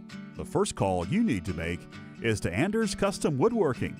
Tim Anders specializes in custom cabinetry and granite countertops for kitchens, bathrooms, offices, and entertainment centers. From the large kitchens to the smallest bathrooms, Anders Custom Woodworking will make sure your specific needs are met. Give Tim Anders a call at 828-342-4222 for a free estimate today. Welcome back, fans, here at the half. The teams have made their way back out onto the field. They are warming up, and we'll get to third quarter action here very, very shortly. Look at the halftime stats. Not a completed pass, at least for positive yardage in this one. That's why it has gone pretty quick. Panthers with 149 and the TC Roberson Rams with 49. Getting the job done there, and, that just meshes right into this other stat that I thought I was going to share with you at the end of the first half before it got drawn out for the last 54 seconds. But time of possession for the second straight week, George, in the first half, Franklin dominating 2-1, right at 16 minutes of possessing the football out of the total 24 in the first half. So Franklin winning in that very important stat in a game like this. Ball control offenses 2-1 is Franklin. Third quarter will begin with the TC Roberson Rams receiving the opening kickoff after an extended halftime here at the Pit on senior night. Could be the final night of football in this inclination of the Pit. Very similar location, but a whole lot different if the plans go through in the next 3 to 4 years. Basically 75 to 100 yards east of us, right? I mean, it's going to be shifted that way, George. Mm-hmm. As we look out the press box, you guys imagine where we are. I'm looking across at Waya Street. We're on about the 30. This would probably be close to where the back of the end zone would be of the new football field. And the third quarter is underway. And gathered in at about the 25-yard line, up to the 30, heading in the opposite direction. Tyron Creedle for the Rams. We'll see where they mark forward progress. It's just going to be about the 30-yard line. They got the 32 officially. TC will take over first down and 10 as we welcome Mike Wood out of the locker room, and we'll give you a chance to chime in on Jeremiah Young and the number 36, retired now at Franklin. Yeah, that was a beautiful ceremony there, wasn't it, guys? I got a couple fun stories we'll rattle in on the second half. So Dinwiddie and company on first down will change the play call. And goes to Hollis, and Hollis able to scoot his way for about 4 yards on first down, 2nd and 6. Guys, before we get to those stories, one general observation in the first half, and even during that kickoff right there, Mike, I'm wondering your thoughts on this. It seems like these officials are letting that scrum go a little bit longer than they usually do. I agree with you. When I met them this evening, it's a different crew. We've not had this crew this year, to my knowledge. Pitch deep. He's got some wheels out of bounds. Goes Zeb swinging. And he is going to cross the midfield stripe and be out of bounds at about the 48. Byron, your buddy Andrew Raby asked me how you were doing tonight on the broadcast. I told him you were on point tonight. So he told me to tell you hello. Trying to step up and match you, Mike. I don't know if you heard, I told one of those funny Jeremiah Young stories earlier. I'm interested in hearing yours. First down. And to Creedon again. Creedon's going to stretch it out for maybe a yard. Well, you can see their game plan for the second half. They're done up the middle. They're going to try to use their speed on the outside. Yep.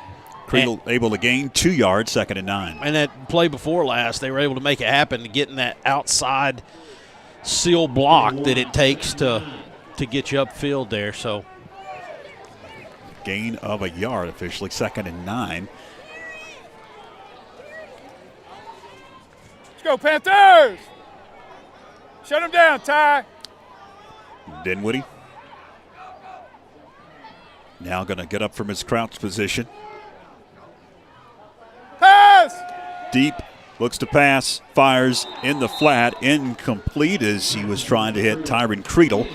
It's going to bring up third down and long. Dialed up a little pressure on that far side, Mike. I think that was Daniel Inslee. It looks like he was coming, yeah. And from the film study I only saw him throw the ball. I watched 2 or 3 films. They only threw it like 8 times total.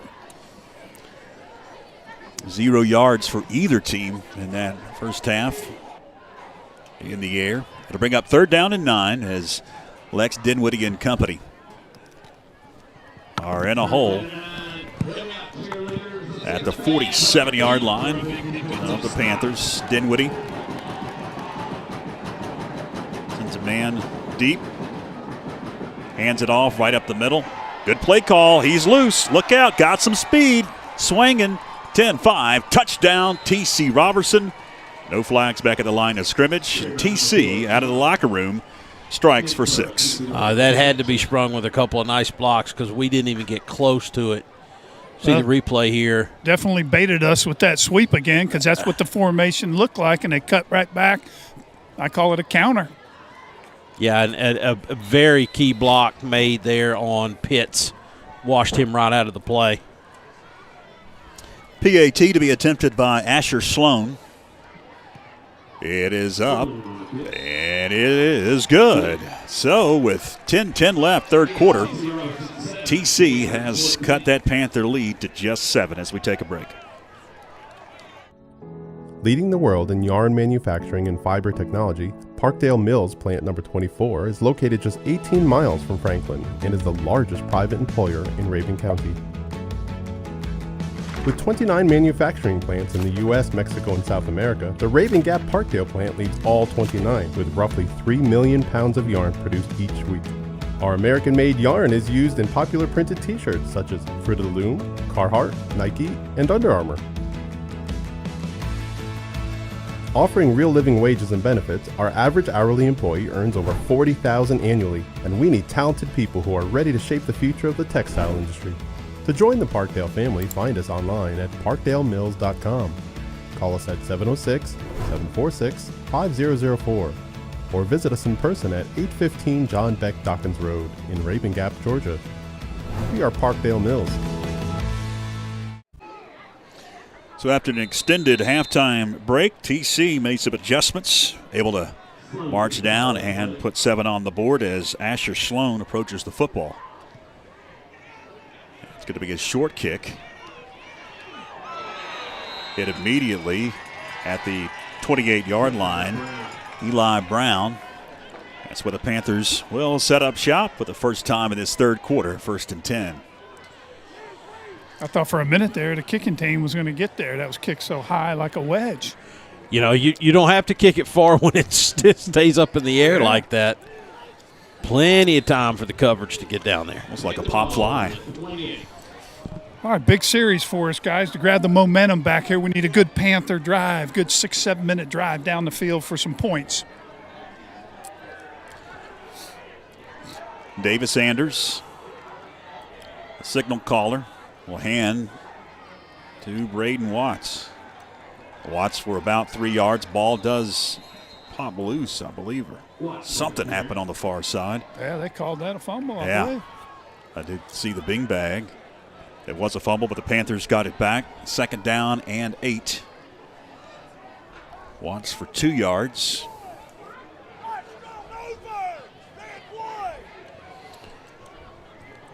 Red 1 coming your way, guys.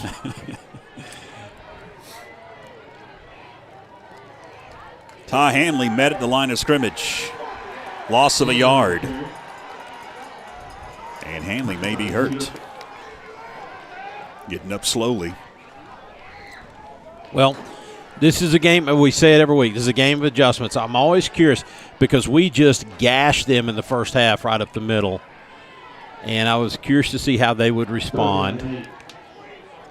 After a 20-minute halftime, they had plenty of time to talk about it. 23 to be exact. Okay. Under 9 minutes. 3rd and long, 3rd and 8. Aldrich goes in motion. Anders, deep drop, heaves, almost intercepted. Knocked down. And that'll bring on the punting unit. T.C. Roberson about to get the ball back with a chance to tie the game. Man, Davis has not had a whole lot of time 2 weeks in a row to throw that football. No, he was actually going for number 4, Waldrop, right behind Paulson. And Paulson looked like he jumped up for it. Obviously, he's got to go for it, but that was intended for number 4, Ben Waldrop, I believe. So you think he just knocked it down? Yep. Shope to punt. Angles it near side. Going to be caught at the 46. Up to the 50 into Panther territory. Goes Swainham. He's the man that busted 147 yards for 6 on their first offensive possession of this third quarter. T.C. Roberson has great field position. Mark it at the 48 in Panther territory. 8:32 left, third quarter. Fans are just kind of milling around. Not much energy in the pit, and it shows on the field. Really haven't had much energy throughout the night. Let's see if they continue to try to break it around those corners. Why would you not do it, right? They'll pitch it, try to get the corner. Bust. Creedon is hemmed in after about a 4-yard gain. And I'll push him back, mark him up to the 43, so about a 6-yard gain. So this is why I brought up what I did a few plays ago. These scrums have been not broken up with whistles, and we're used, quite frankly, the officials we usually see break those up pretty quickly. What I fear happens is later in the game when the stakes go up, those scrums get real chippy, and all of a sudden at some point in time they blow a whistle real quick. Kid gets caught playing just like Israel Jackson did right there and gets a personal foul. Now far side, it's Jeter. Jeter breaks loose, shoestring tackle Got a flag at the 14. We will check the marker. That was 6 if it wasn't for Daniel Inslee. Okay, so let's check this out right here. Yeah, they're going to get him number 50. I can't see that it is. Looked like Braden was being held, and I'm telling you, that goes back to what I said earlier. Yeah, they're getting the corner on us, but man, they're getting the benefit of the doubt on some of those blocks out there on the corner. They didn't on that one, and that's why we're going to march this one back. Going to push it back over the 50-yard line. Or will it? No, they're going to stop it back at the 48, so it was a spot foul. 2nd and 10. 7:46 here in the third quarter. T.C. Roberson, if you just joined us, scored on the opening possession of the second half. They're going to pitch it again on the corner. Same play. It's Jeter. Jeter able to gain about 7, maybe 8. Going to bring up 3rd and short now for the Rams. They'll mark it at the 40. Yeah, they have totally abandoned the middle, Mike. Totally abandoned. Yep. Don't want any part of old Inslee and Watts and that big Gibson in there. And yeah, they've seen enough. Nickerson. Of Jacob Gibson and Israel Jackson, Gabe Nickerson, those guys. They've had enough of that. 3rd down and 2.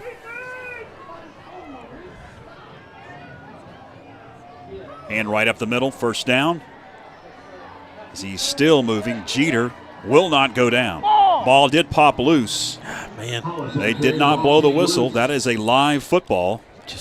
And it looks like T.C. Roberson recovers it and gains about 4, maybe 5 more yards to the 30-yard line. Oh, I hate to be a broken record. That's going to come into play somewhere, guys. Those plays keep getting extended. That'll move the sticks. Here's the replay. He's just grinding. See, a lot of times right there. That whistle's blown right there. Yeah. And I'm not making a case either way. I'm just saying what we typically see. Dinwiddie and company driving at the Panther 30. Looking to tie the game. Pitch. It's Creedle. Creedle finds a seam. Creedle stays on his feet. Will not go down. 1st and goal for TC if they ever blow the whistle. Now they do. They'll mark it at the 6-yard line. do have a flag. There's a flag on the play back at the 22. Here's what I know. Regardless of where this penalty goes, our defense got to stiffen up a little bit, Mike. We got to tackle better. We got to tackle better right here. Yep. They're coming around the corner with force. They got 2 or 3 lead blockers out there and a guy that's got pretty good speed and power. So I'm not a defensive coordinator by any means, but I hear you. Somebody's got to step up, take on the blockers, and then somebody make that tackle. One thing they are doing, though, is once somebody gets their hand on them, they're gang tackling, jumping all over him, but that kid's running pretty hard. There were 2 fouls on the play. Sorry, Byron. They had a hold that was declined, a personal foul on T.C. Roberson. The hold was on T.C. and the personal foul on T.C. They'll assess the personal foul penalty. That's going to back them up to the 37. Big stop there, and really been the best defense for us here lately, George, is the penalties. And like I said, it's curious to see. I saw it early in that play where they got to the corner right before the half. They got away with a hold. It is a first down. Pitch, Creedle. Check that. That's Hollis. Hollis weaves his way out of bounds at about the 31. They're spreading the ball around, too, so we've got some fresh legs. Creedle getting a lot of touches. You've got Jeter, and then you just saw Hollis, who went out of bounds at the 31. So you got this lateral pursuit going, right?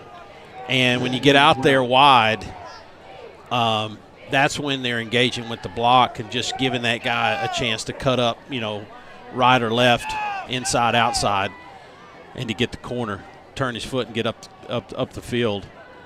And to Mike's point, we got to blow that up somehow. They may blow this dead. The play clock was never reset. They're going to let it go. Hang on. Creedle, look out. He's going to be tracked down at about the 15. Hanley able to secure the tackle on Tyron Creedle, or he was in the end zone. Once again, right here in the backfield, we had 2 guys right here just unable there. Well, I thought it was 2, just one, unable to bring him down. And finally, Ty Hanley makes a big saving tackle there on the 14. 1st and 10 at the 14 for the Rams.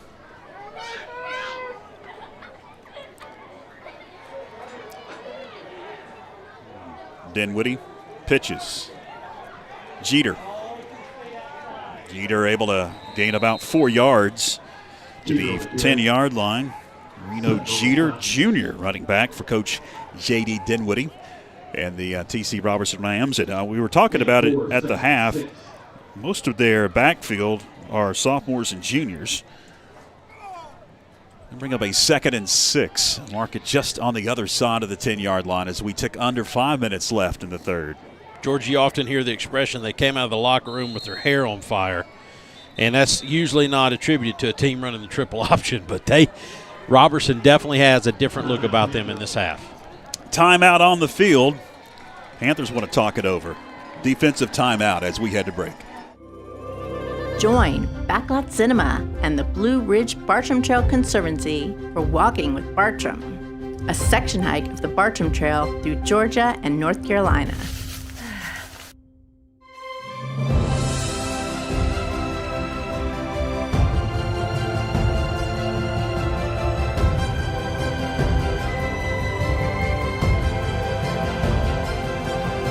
Streaming now on YouTube and Facebook. Locally owned and operated, Tipton Pharmacy is Franklin's hometown pharmacy and can fill all your prescriptions. If you need a compound or a regular prescription filled, stop by Tipton Pharmacy or use the convenient drive-thru.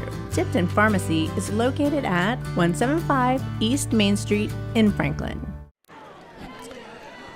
Welcome back. 4:55 left in the third quarter. George Young along with Byron McClure and Mike Wood, our sideline analysts. Glad that you're with us on YouTube and Facebook. Could be our final broadcast of the 2022 football season, depending on what happens with the playoffs. We appreciate you tuning in on both of our social media outlets tonight. If you haven't already, go ahead and like our Facebook page, subscribe to our YouTube channel, and and follow us. We have a lot of great content. You get notifications when we go live. Also, if you'd like to support our broadcast and can't do it with a sponsorship, a corporate level, you can click on our PayPal link in our post on both our social media outlets and give what you can to support what we do so we can do more. Dinwiddie looks to pass, fires, had a man, he dropped it. He was trying to hit Bohannon, and Bohannon had it in his hands but could not come to the ground with it. He's going to bring up 3rd down and 6. Fakes the pitch the other way, turns back up, looks like he's going to take off to run. Tries to hit his man in the end zone and could not come up with it. Stops the clock, 4:49 left, 3rd down and 6. He would almost feel certain that Coach Dinwiddie would go for it on 4th down if they don't get it here.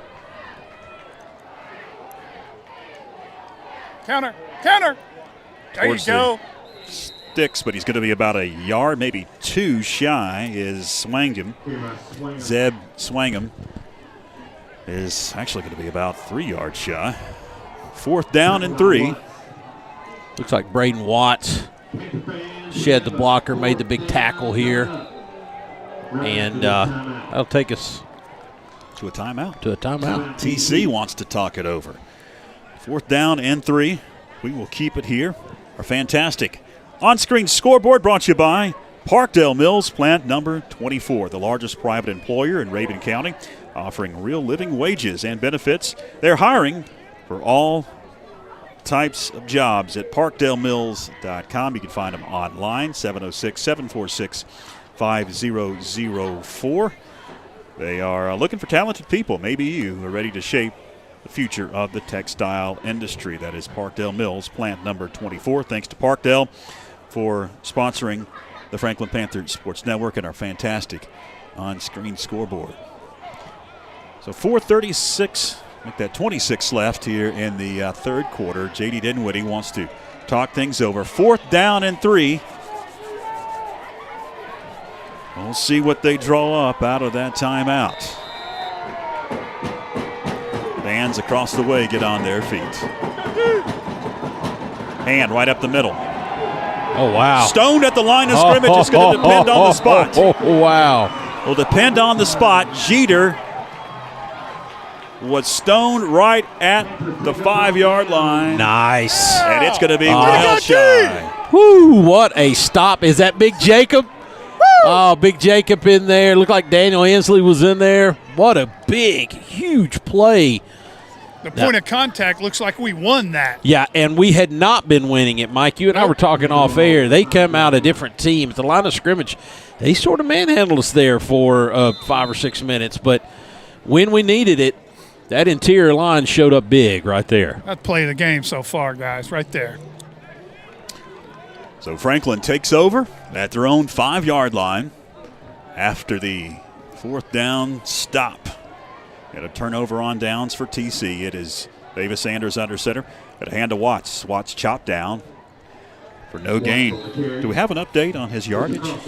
So he was approximately, I'm going to call it 10, unofficially 10 yards he needed. But previous to that carry, looks like he's going to get about a yard. So I'm going to call him unofficially needing 9 yards to pass 1,000. 2nd and 9, gain of a yard. Hanley deep in the backfield, finding his blockers, weaving his way to the 10-yard line. Hanley gains about 4. It's going to bring up 3rd down and a long 5 for the Panthers. If you just joined us in the pregame, we had a graphic that talked about Panther fullbacks in history, and only one has surpassed the 1,000-yard mark. That was Derek Church. He was tough as nails, too, guys. Man, Derek and Brandon both work with their mother. Yeah. I mean, those were good days, right, Mike? Those were great days in the pit. Yep. Down to 10 on the play clock. Anders still directing traffic down to 4, down to 3, and Franklin's going to have to burn a timeout. I see they're frustrated right here, but Yeah, there's a little mix-up on the signal there, and Davis wasn't quite sure. Signaled over. Jay looked at the play clock, and then just blew a called timeout. That'll stop it with 3:03 to go. Fans, coming up Monday, we've got some boys soccer playoff action for you here on the Franklin Panther Sports Network, YouTube, and Facebook. Is that 7 o'clock, Clinton? 6 o'clock. 6 o'clock start. They're actually going to play it right here at the Panther Pit. oh, how awesome is that? That's good. 6 o'clock start. Franklin going to be hosting Ashe County in the opening round of the North Carolina High School Athletic Association 3A West playoffs. Franklin secured a 5 seed. 3rd and 5 out of the timeout. Anders sets up in the gun. He's going to take off. Anders is going nowhere. He lost about 2. Yeah, they have definitely come to play. At the line of scrimmage, we are not bullying them like we did in the first half. You'll see here, Davis gets it up, outside, shuts down, tries to cut it back up, but you see a lot of white jerseys moving forward right there. So different team in the second half, Mike, is the T.C. Roberson Rams. Yeah, well, Coach Jay was peeling paint in that huddle in there, talking to his offensive line, and no gain there by Anders. Shope to punt out of his own end zone. High snap. Oh, He hit the gets punter. it out of here. Flag comes out. Question is, did he get a piece of it?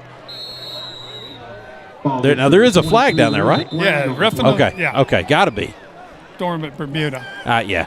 Good turf to hit golf shots off, though. You got to swing like yours.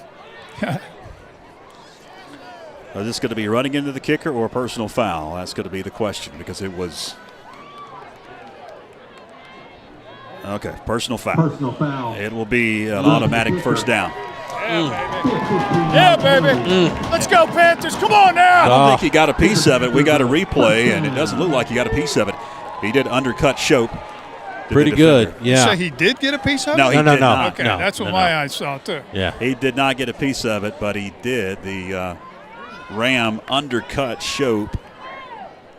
I think the high snap got us that call because it delayed everything a second and a half. Good call, Mike. Absolutely. The Panthers will get a second life on this offensive possession. 2:47 left after the 15-yarder. We'll push it up to the 16. 1st and 10. Still in the third quarter. Hanley with it.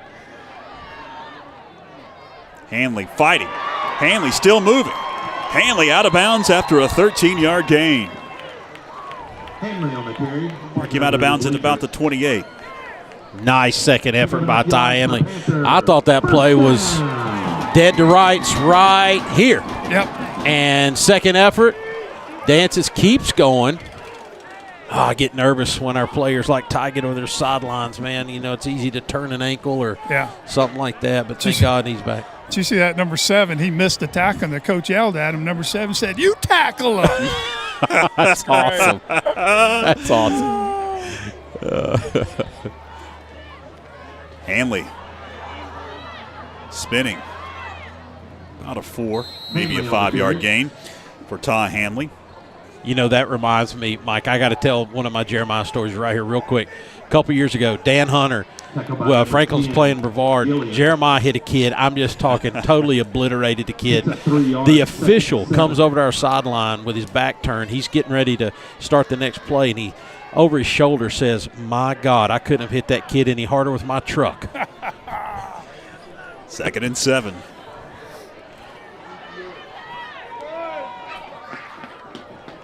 Hanley again.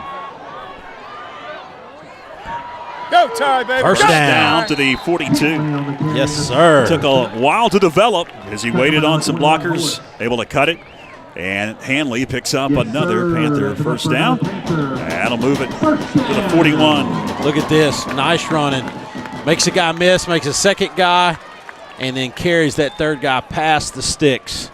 A little slow getting up, Ty was right there, but Guy's been on the field the whole game. Giving his heart out, playing good D, good O.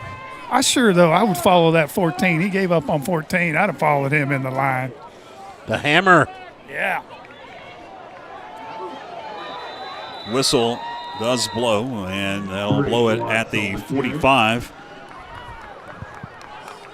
As Watts gains 4 yards, inching closer and closer to 1,000. Unofficially, that puts him at about 5 yards to go. Approaching 60 seconds left in this third quarter. 2nd and 6. Just joined us. Franklin held a 14-0 lead at the half. TC Roberson able to, it seems like a long time ago now, this third quarter has taken a while, opened the third quarter with a touchdown drive. Watts, quick hitter, moving the pile to the 50, about a yard shy of a first down. Man, that's a lot of beef in that scrum right there, and it was moving in the right direction for the Panthers. Look at that pile of humanity. All right. So, I think we just got a nod from Rodney that was it. 1,000 yards for Braden Watts. As a fullback. I mean, blocker. I told George, I said, like, fullback. They don't even use them anymore. We've got one that's got 1,000 yards. I love it. As we head to break, of course, we'll update that, but Derek Church at 10:24. And Braden Watts has eclipsed 1,000 yards. Fourth quarter coming up right after this.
Fourth quarter about to begin. Third down and a yard for the Panthers. Right at midfield with the giant red F that really pops on that dead grass in late October. They'll stack the box with the Rams. Just a straight quarterback keep. And Davis Anders behind that line of scrimmage and that offensive line able to pick up the first down to the 48.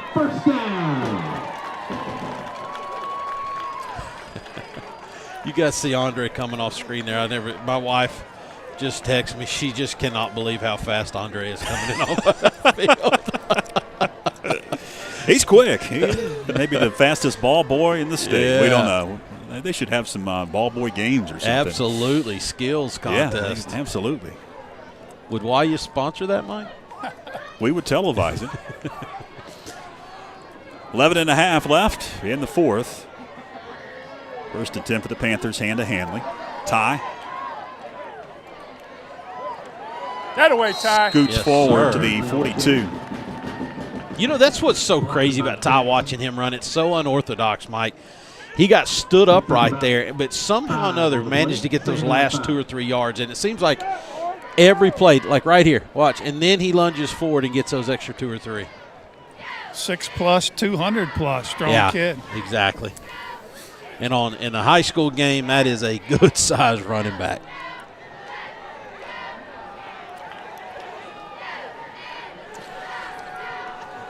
Down to 12 on the play clock.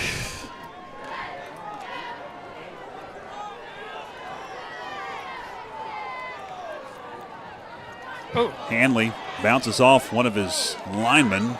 He's going to be hemmed in and dropped. Yeah, nothing there. No, nothing at all, and took a pretty good shot at the end right there. He came into the second half, guys, already with 91 rushing yards, though. So, listen, we're up right now 14-7, and 15 is a huge part of it. runs into Israel Jackson. That sort of blew the whole play up. Clinton Taylor on point with these replays, George. Absolutely. This is fantastic. But a game like this where there's a lot of sitting around looking at your wrist, these replays make it a lot more entertaining. Anders fires. There, yeah. Watts, 30. Caught from behind at the 25. Man, I wondered when we were going to see a successful boot right there, Mike. Nice play. It's wide open there. The coach over there is just going crazy.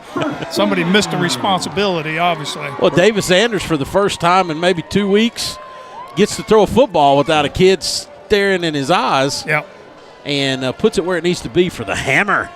And that was great. That was the same look as the run they've run 25 times today. So the defenders reacted to that boot play wide open with Watts slipping out from the backfield. If you're just joining us, Braden Watts, fullback, 1,000 yards for his career. Just got it tonight, a few plays ago. First down.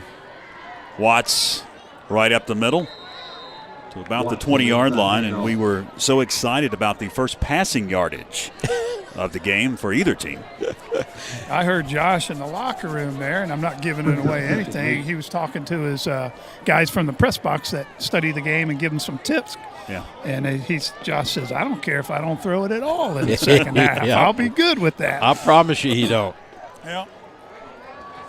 Hey, speaking of receivers, man, number 40, Dustin Cave. We're talking about old players. Man, what a great receiver he was for the Panthers. He was fun. He was fun. Good story I got if we got time. High snap. Davis secures it, takes off. Get outside. Chopped down at the line of scrimmage. Tyron Creedle with a solo tackle. It'll bring up 3rd and long, 3rd and 8. Mike, was Mr. Creedle telling you about his tackle? He was he was very proud. He was flexing and looking at me. I don't say a thing. I root for all kids. You know that.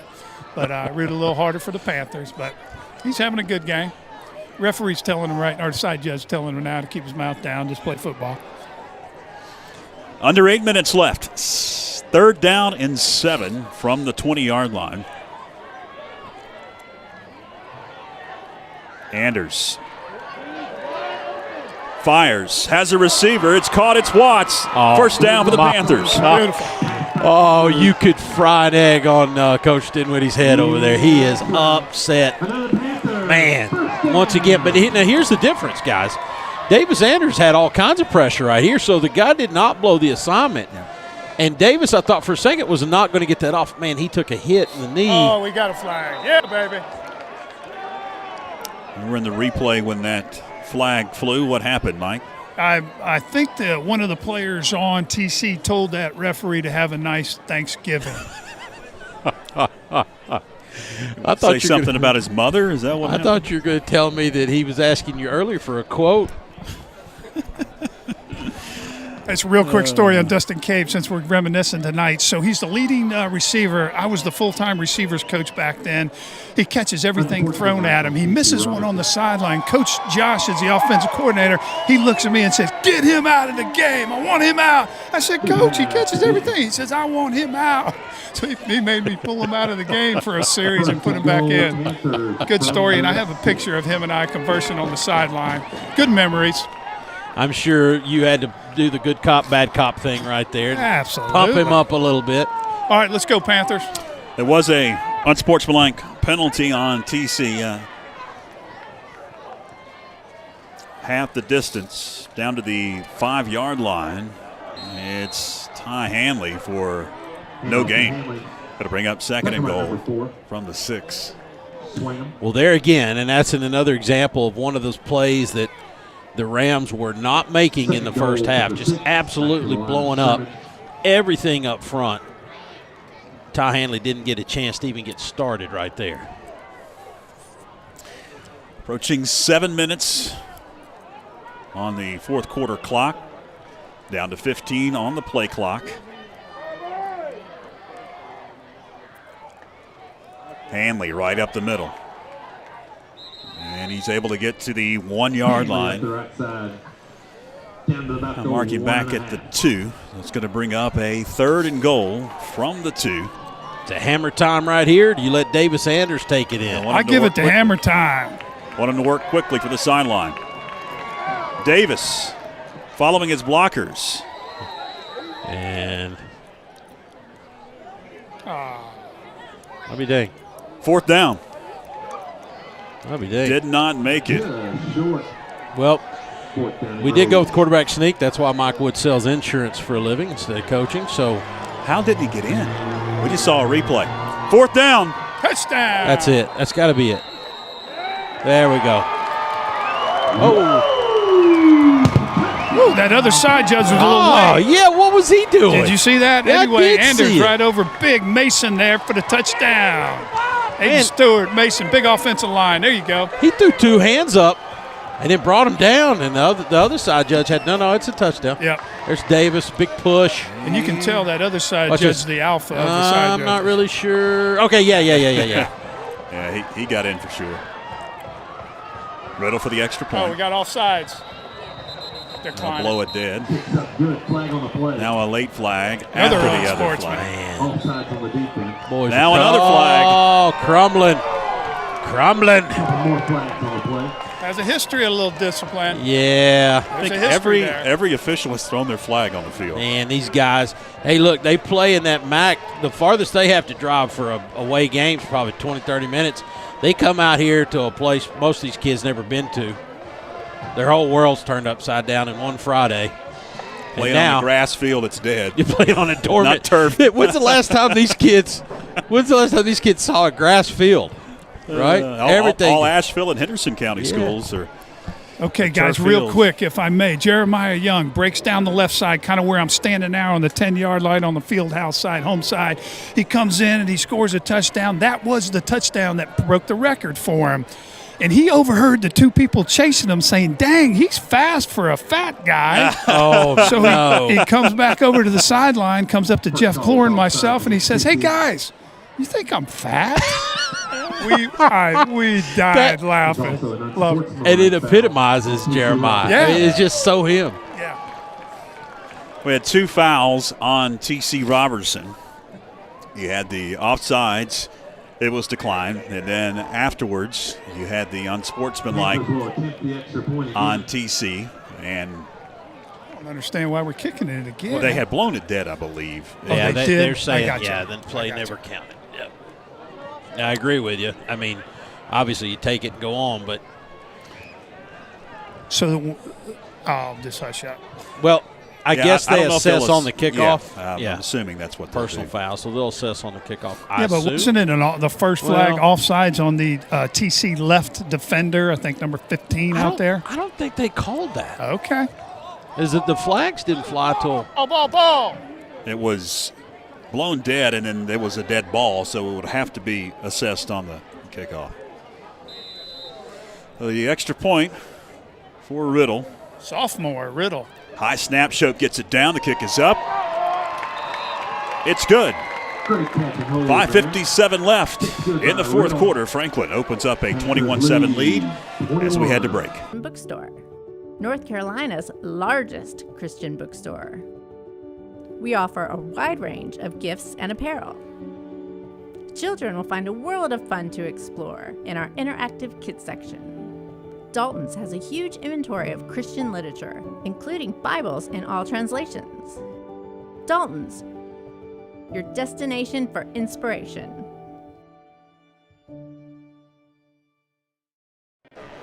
So they will assess the 15-yard personal foul penalty, unsportsmanlike penalty on the kickoff. So Franklin's going to kick off from the TC 45. He should let Daniel just explode this one. He's got a pretty live leg.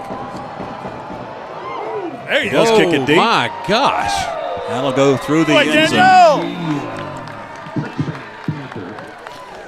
So TC takes over at their own 20-yard line. First down and 10. Here in the 4th quarter, 5:57 left. Our fantastic on-screen scoreboard all season long brought to you by Parkdale Mills, plant number 24, the largest private employer in Raven County. They offer real living wages and benefits. Hiring now talented people who are ready to shape the future of the textile industry. ParkdaleMills.com. Online, search Plan number 24, 706-746-5004. Dinwiddie drops. Now being chased. That'll be a sack. Boy, that young man's had a great game tonight, hadn't he, Byron? I've got to look and see. You got to tell Jacob me, Gibson. is that or is it Israel? Is that Israel Jackson? Yeah. That Israel Jackson on. Look at him. Oh man, and a lot of people don't know this. That kid has spent the past couple of years sick off and on, and it sort of stunted some of his playing time and perhaps development. He's been one of my favorites, though. You and I saw him when he was a sophomore, Mike. I remember you and I talking about him. Like, he looks like a player.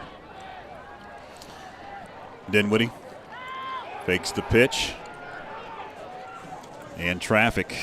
Tyron Creedle back to the original line of scrimmage, the 20-yard line. So bring up third down. This is the question I was wanting to ask you guys there a second ago. You're down 14. You got 5.5 minutes to go. Would we see a passing attack from TC Roberson? If you want to know for a fact that they don't have one, we're 3rd and 10. If we don't see something here, they really don't believe in passing the football. The film I watched, I only saw about 6 to 8 throws, a couple games. Dinwiddie drops, fires, incomplete.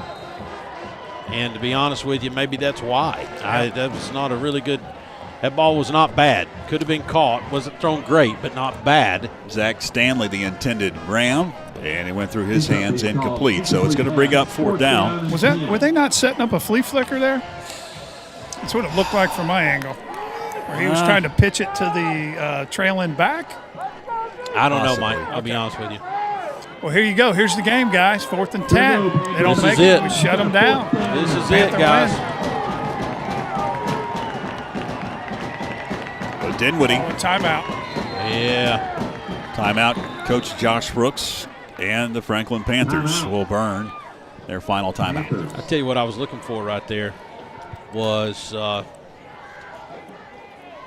don't think so. I think it was just looking at the replay. But what I was looking for on that play right there, Mike, don't be surprised. Of course, George is dying to go to commercial, I'm sure, and I'm just talking. Okay, good. Daniel Inslee. I mean, send him on the backside blitz right here and just blow this thing all to pieces. Hang on a minute. I'll get Coach Matt over here. Hey, Matt. This is usually the commercial banner that we have, folks, if you're wondering. But the Coach Josh was conversing with Coach Matt Bradley, the defensive coordinator, there right before when they were coming up the line, and they decided to take a tee, just make sure everybody was on the same page on this big down of 4th and 10. Game on the line right here. Man, this team in black right here, and they have taken the best charge of the night from this TC Roberson Ram team in the second half. They came to play in the second half, and our Panthers have stood the test. Fourth down and 10 from their own 20-yard line. Dinwiddie heaves, incomplete, nobody home. Don't exactly know who he was going to try to get that one to. There's a couple of receivers in the area. So it's a turnover on downs. The Panthers will take over at the TC 20-yard line. We got 4 minutes and 58 seconds to just hammer this baby 20 yards in and put the bow on it. Yep, there's not much excitement there right now. You can look out there and see the TC defense a little. Well, you saw that when the flag started flying there about 6 minutes ago. Yeah. 4:58 left. And TC, 2 timeouts left, guys? Yes. So it's up on our on-screen scoreboard. Franklin has used their last of their allotted 3. Ty Hanley takes on a defender, keeps moving, and Hanley down to about the 11-yard line. I have a feeling that's going to be a highlight somewhere. Man, he blew that kid up, didn't he? Blew him up, and let's watch it right here. Give goes to Ty Hanley left side. He's got the hammer in front, but look at that. Woo! That kid came in low, Mike, tried to hit him right above the knees, and Ty just basically kicked him. I mean, he was – keep in mind, that's the kid that hollered back at the coach, said, you try to tackle him. He's done. Same kid. He's done. Hey, we're on a night where we celebrate the youngs. I can promise you this. We used to go back, George, you remember how many highlights we had of those youngs just blowing kids up. Right up the middle. We're about 3, maybe 4 for Braden Watts. Add to his total. Braden's padding his stats now. I'm going to have to get on to him. Yeah. Tell him he got that 1,000 yards. He could have put it to bed. Big senior Mason, too, center tonight, 77, doing a great job down there against a huge defender for TC. You know, Braden now is inching closer to that all-time mark of 10:24. Yeah, he's got to be getting close to that. 3:45 with a ticking clock. Down to 15 on that play clock. First and goal for the Panthers at the 7-yard line. Ty Hanley. Hanley to the goal line. Yeah, way to go, Ty! Touchdown. That was all Ty Hanley there around the left side. Got Watts leading them in and just churning those legs for 6 for the Panthers. That'll wrap it up, guys. Way to go, oh, good job. Would not be denied. Ty Hanley 7 yards out. But icing on the cake. Out 4 TC defenders he took on, and Ty Hanley won that battle. Kick is up, and the kick. Kicking coach Matt Corbin high on that kid right there. Daniel said he's really improving week to week and has a really live leg. 28-7 as we head to break. Stay planning a kitchen or bathroom remodel. The first call you need to make is to Anders Custom Woodworking.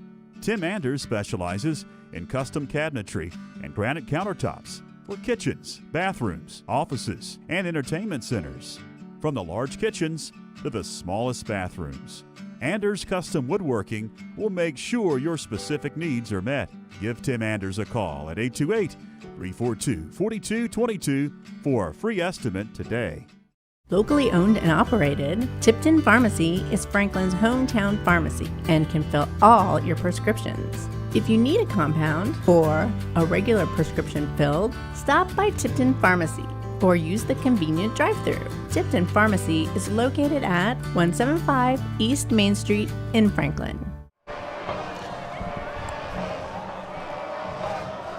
Riddle ready to kick it away after the Hanley 7-yard touchdown. Swaingen at a cross to the far side of the field. Now cut it up. Still moving at the 40-yard line. He's going to be hemmed in and tackled there as it was Shope able to hem him in. And TC takes over at their own 38. Guys, it's my goal to hammer out these 18 seniors right here. I'm going to rattle off some names in between plays, and I'll start with Jackson Guy, Daniel Inslee, Davis Anders, Braden Watts, Ty Hanley. 3:19 left. Dinwiddie and company. Hand goes to Swaingen. And he's going to be slung down at the 45. Zeb Swaingen. About a 7-yard gain. Gets out there wide. And Gwynn brings him down. Some more names here. Chase Browning, Corey Carver, J.J. Postel, Parker Cabe, and the aforementioned Clayton Gwynn on that play. Israel Jackson, Seth Brewer, Aiden Stewart. 2nd and 3. Cheater going nowhere. Israel Jackson again, number 52, senior. Going out in the Panther Pit in style. Maddox Waldrop, Cameron McClure, Jaden Sinden, and the center, Big Drew Mason. Congrats to the seniors of 2022 football. Big play there by Israel Jackson. Been fun to watch him play. And he's smiling all the time. Oh, too. yeah. What a fine young man. Has a great time and enjoys it. Really enjoys it. 3rd down and 4. On the 44.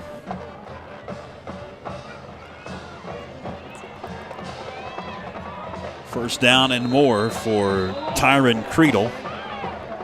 Creedle slung down to the 46. Was there a flag? Creedle on the carry. No, I'm just talking to. No, well. There goes the flag. A high one. Somebody must have said something. The head referee was talking to a couple TC Roberson Rams, and then the flag flew. Looks like, is that on us? I think it's on us. I think he was walking step in step with one of our players. Question for me is, was there a second one? Unsportsmanlike on Franklin. Man. Absolutely had to have been something that was said, because we didn't see any extracurricular activities after the play. Here's the run. Oh, I see what it was. The freshman Attic Sutton got got manhandled after the play. Referee did not see it. I think Attic's trying to tell him about it, and the guy didn't want to hear it. Invited him to Thanksgiving also. Huh? Dinwiddie pitches it.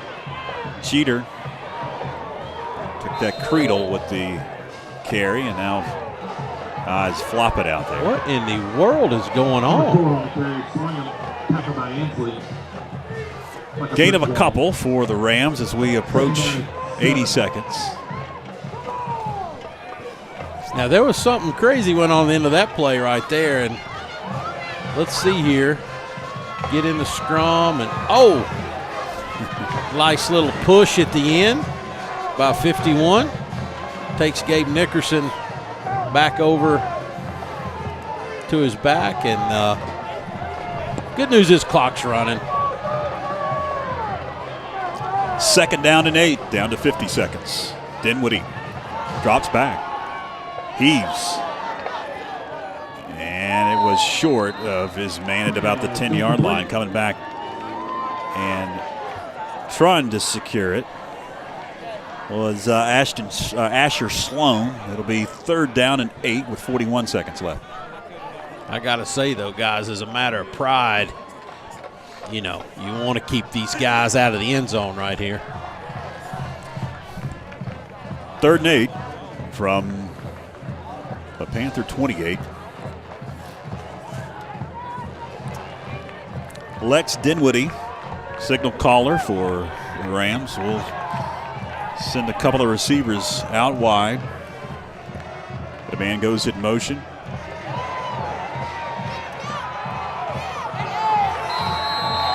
Tyron Creedle able to get up to the 26, and that may do it. They stop the clock with 30 seconds.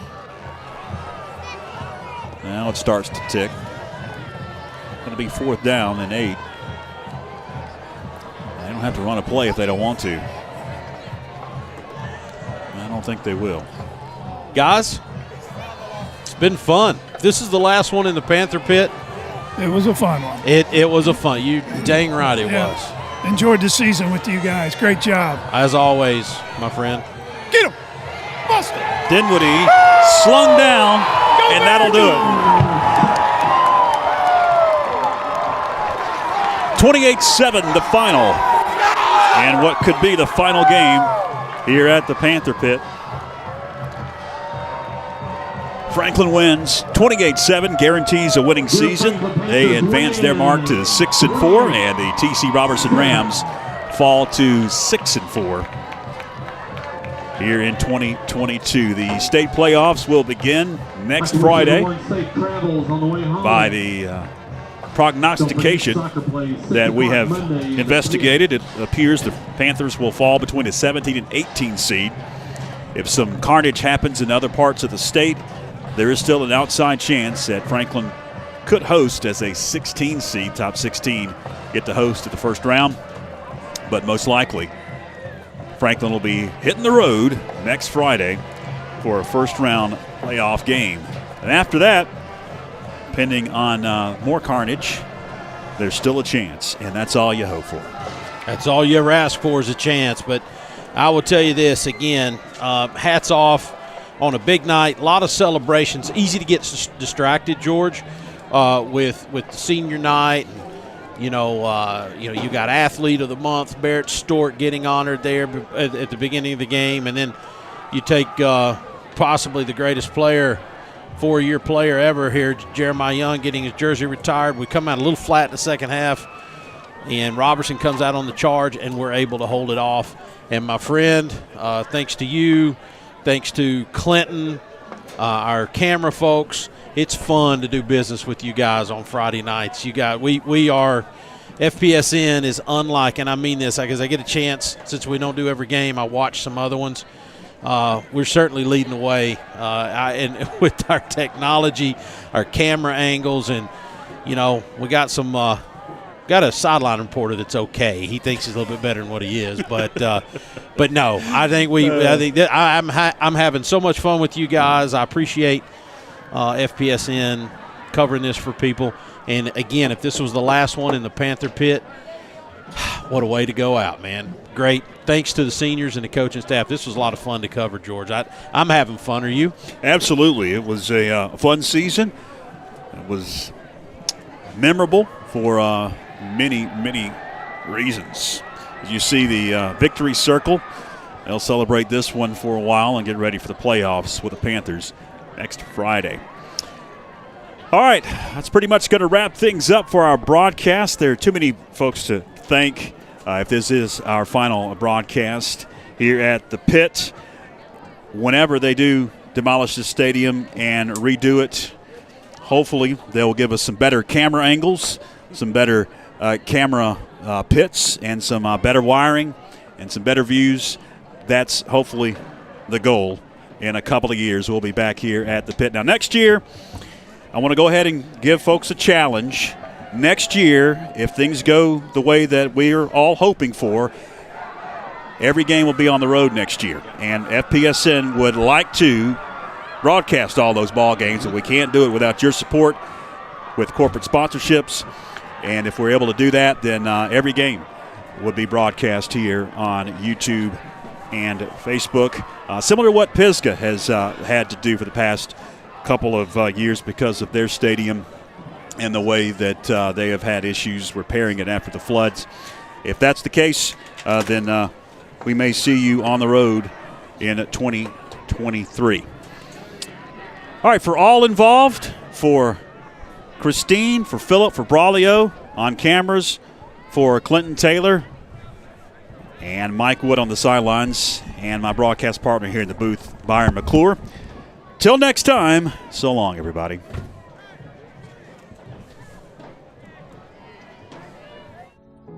Leading the world in yarn manufacturing and fiber technology, Parkdale Mills Plant Number 24 is located just 18 miles from Franklin and is the largest private employer in Raven County.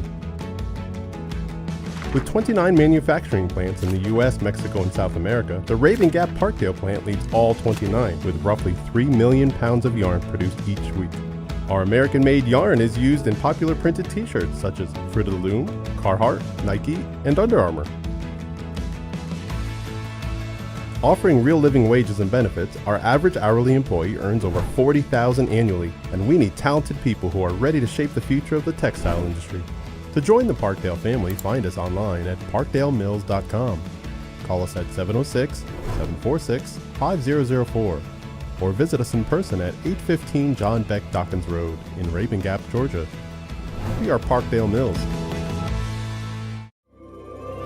Join Backlot Cinema and the Blue Ridge Bartram Trail Conservancy for Walking with Bartram, a section hike of the Bartram Trail through Georgia and North Carolina.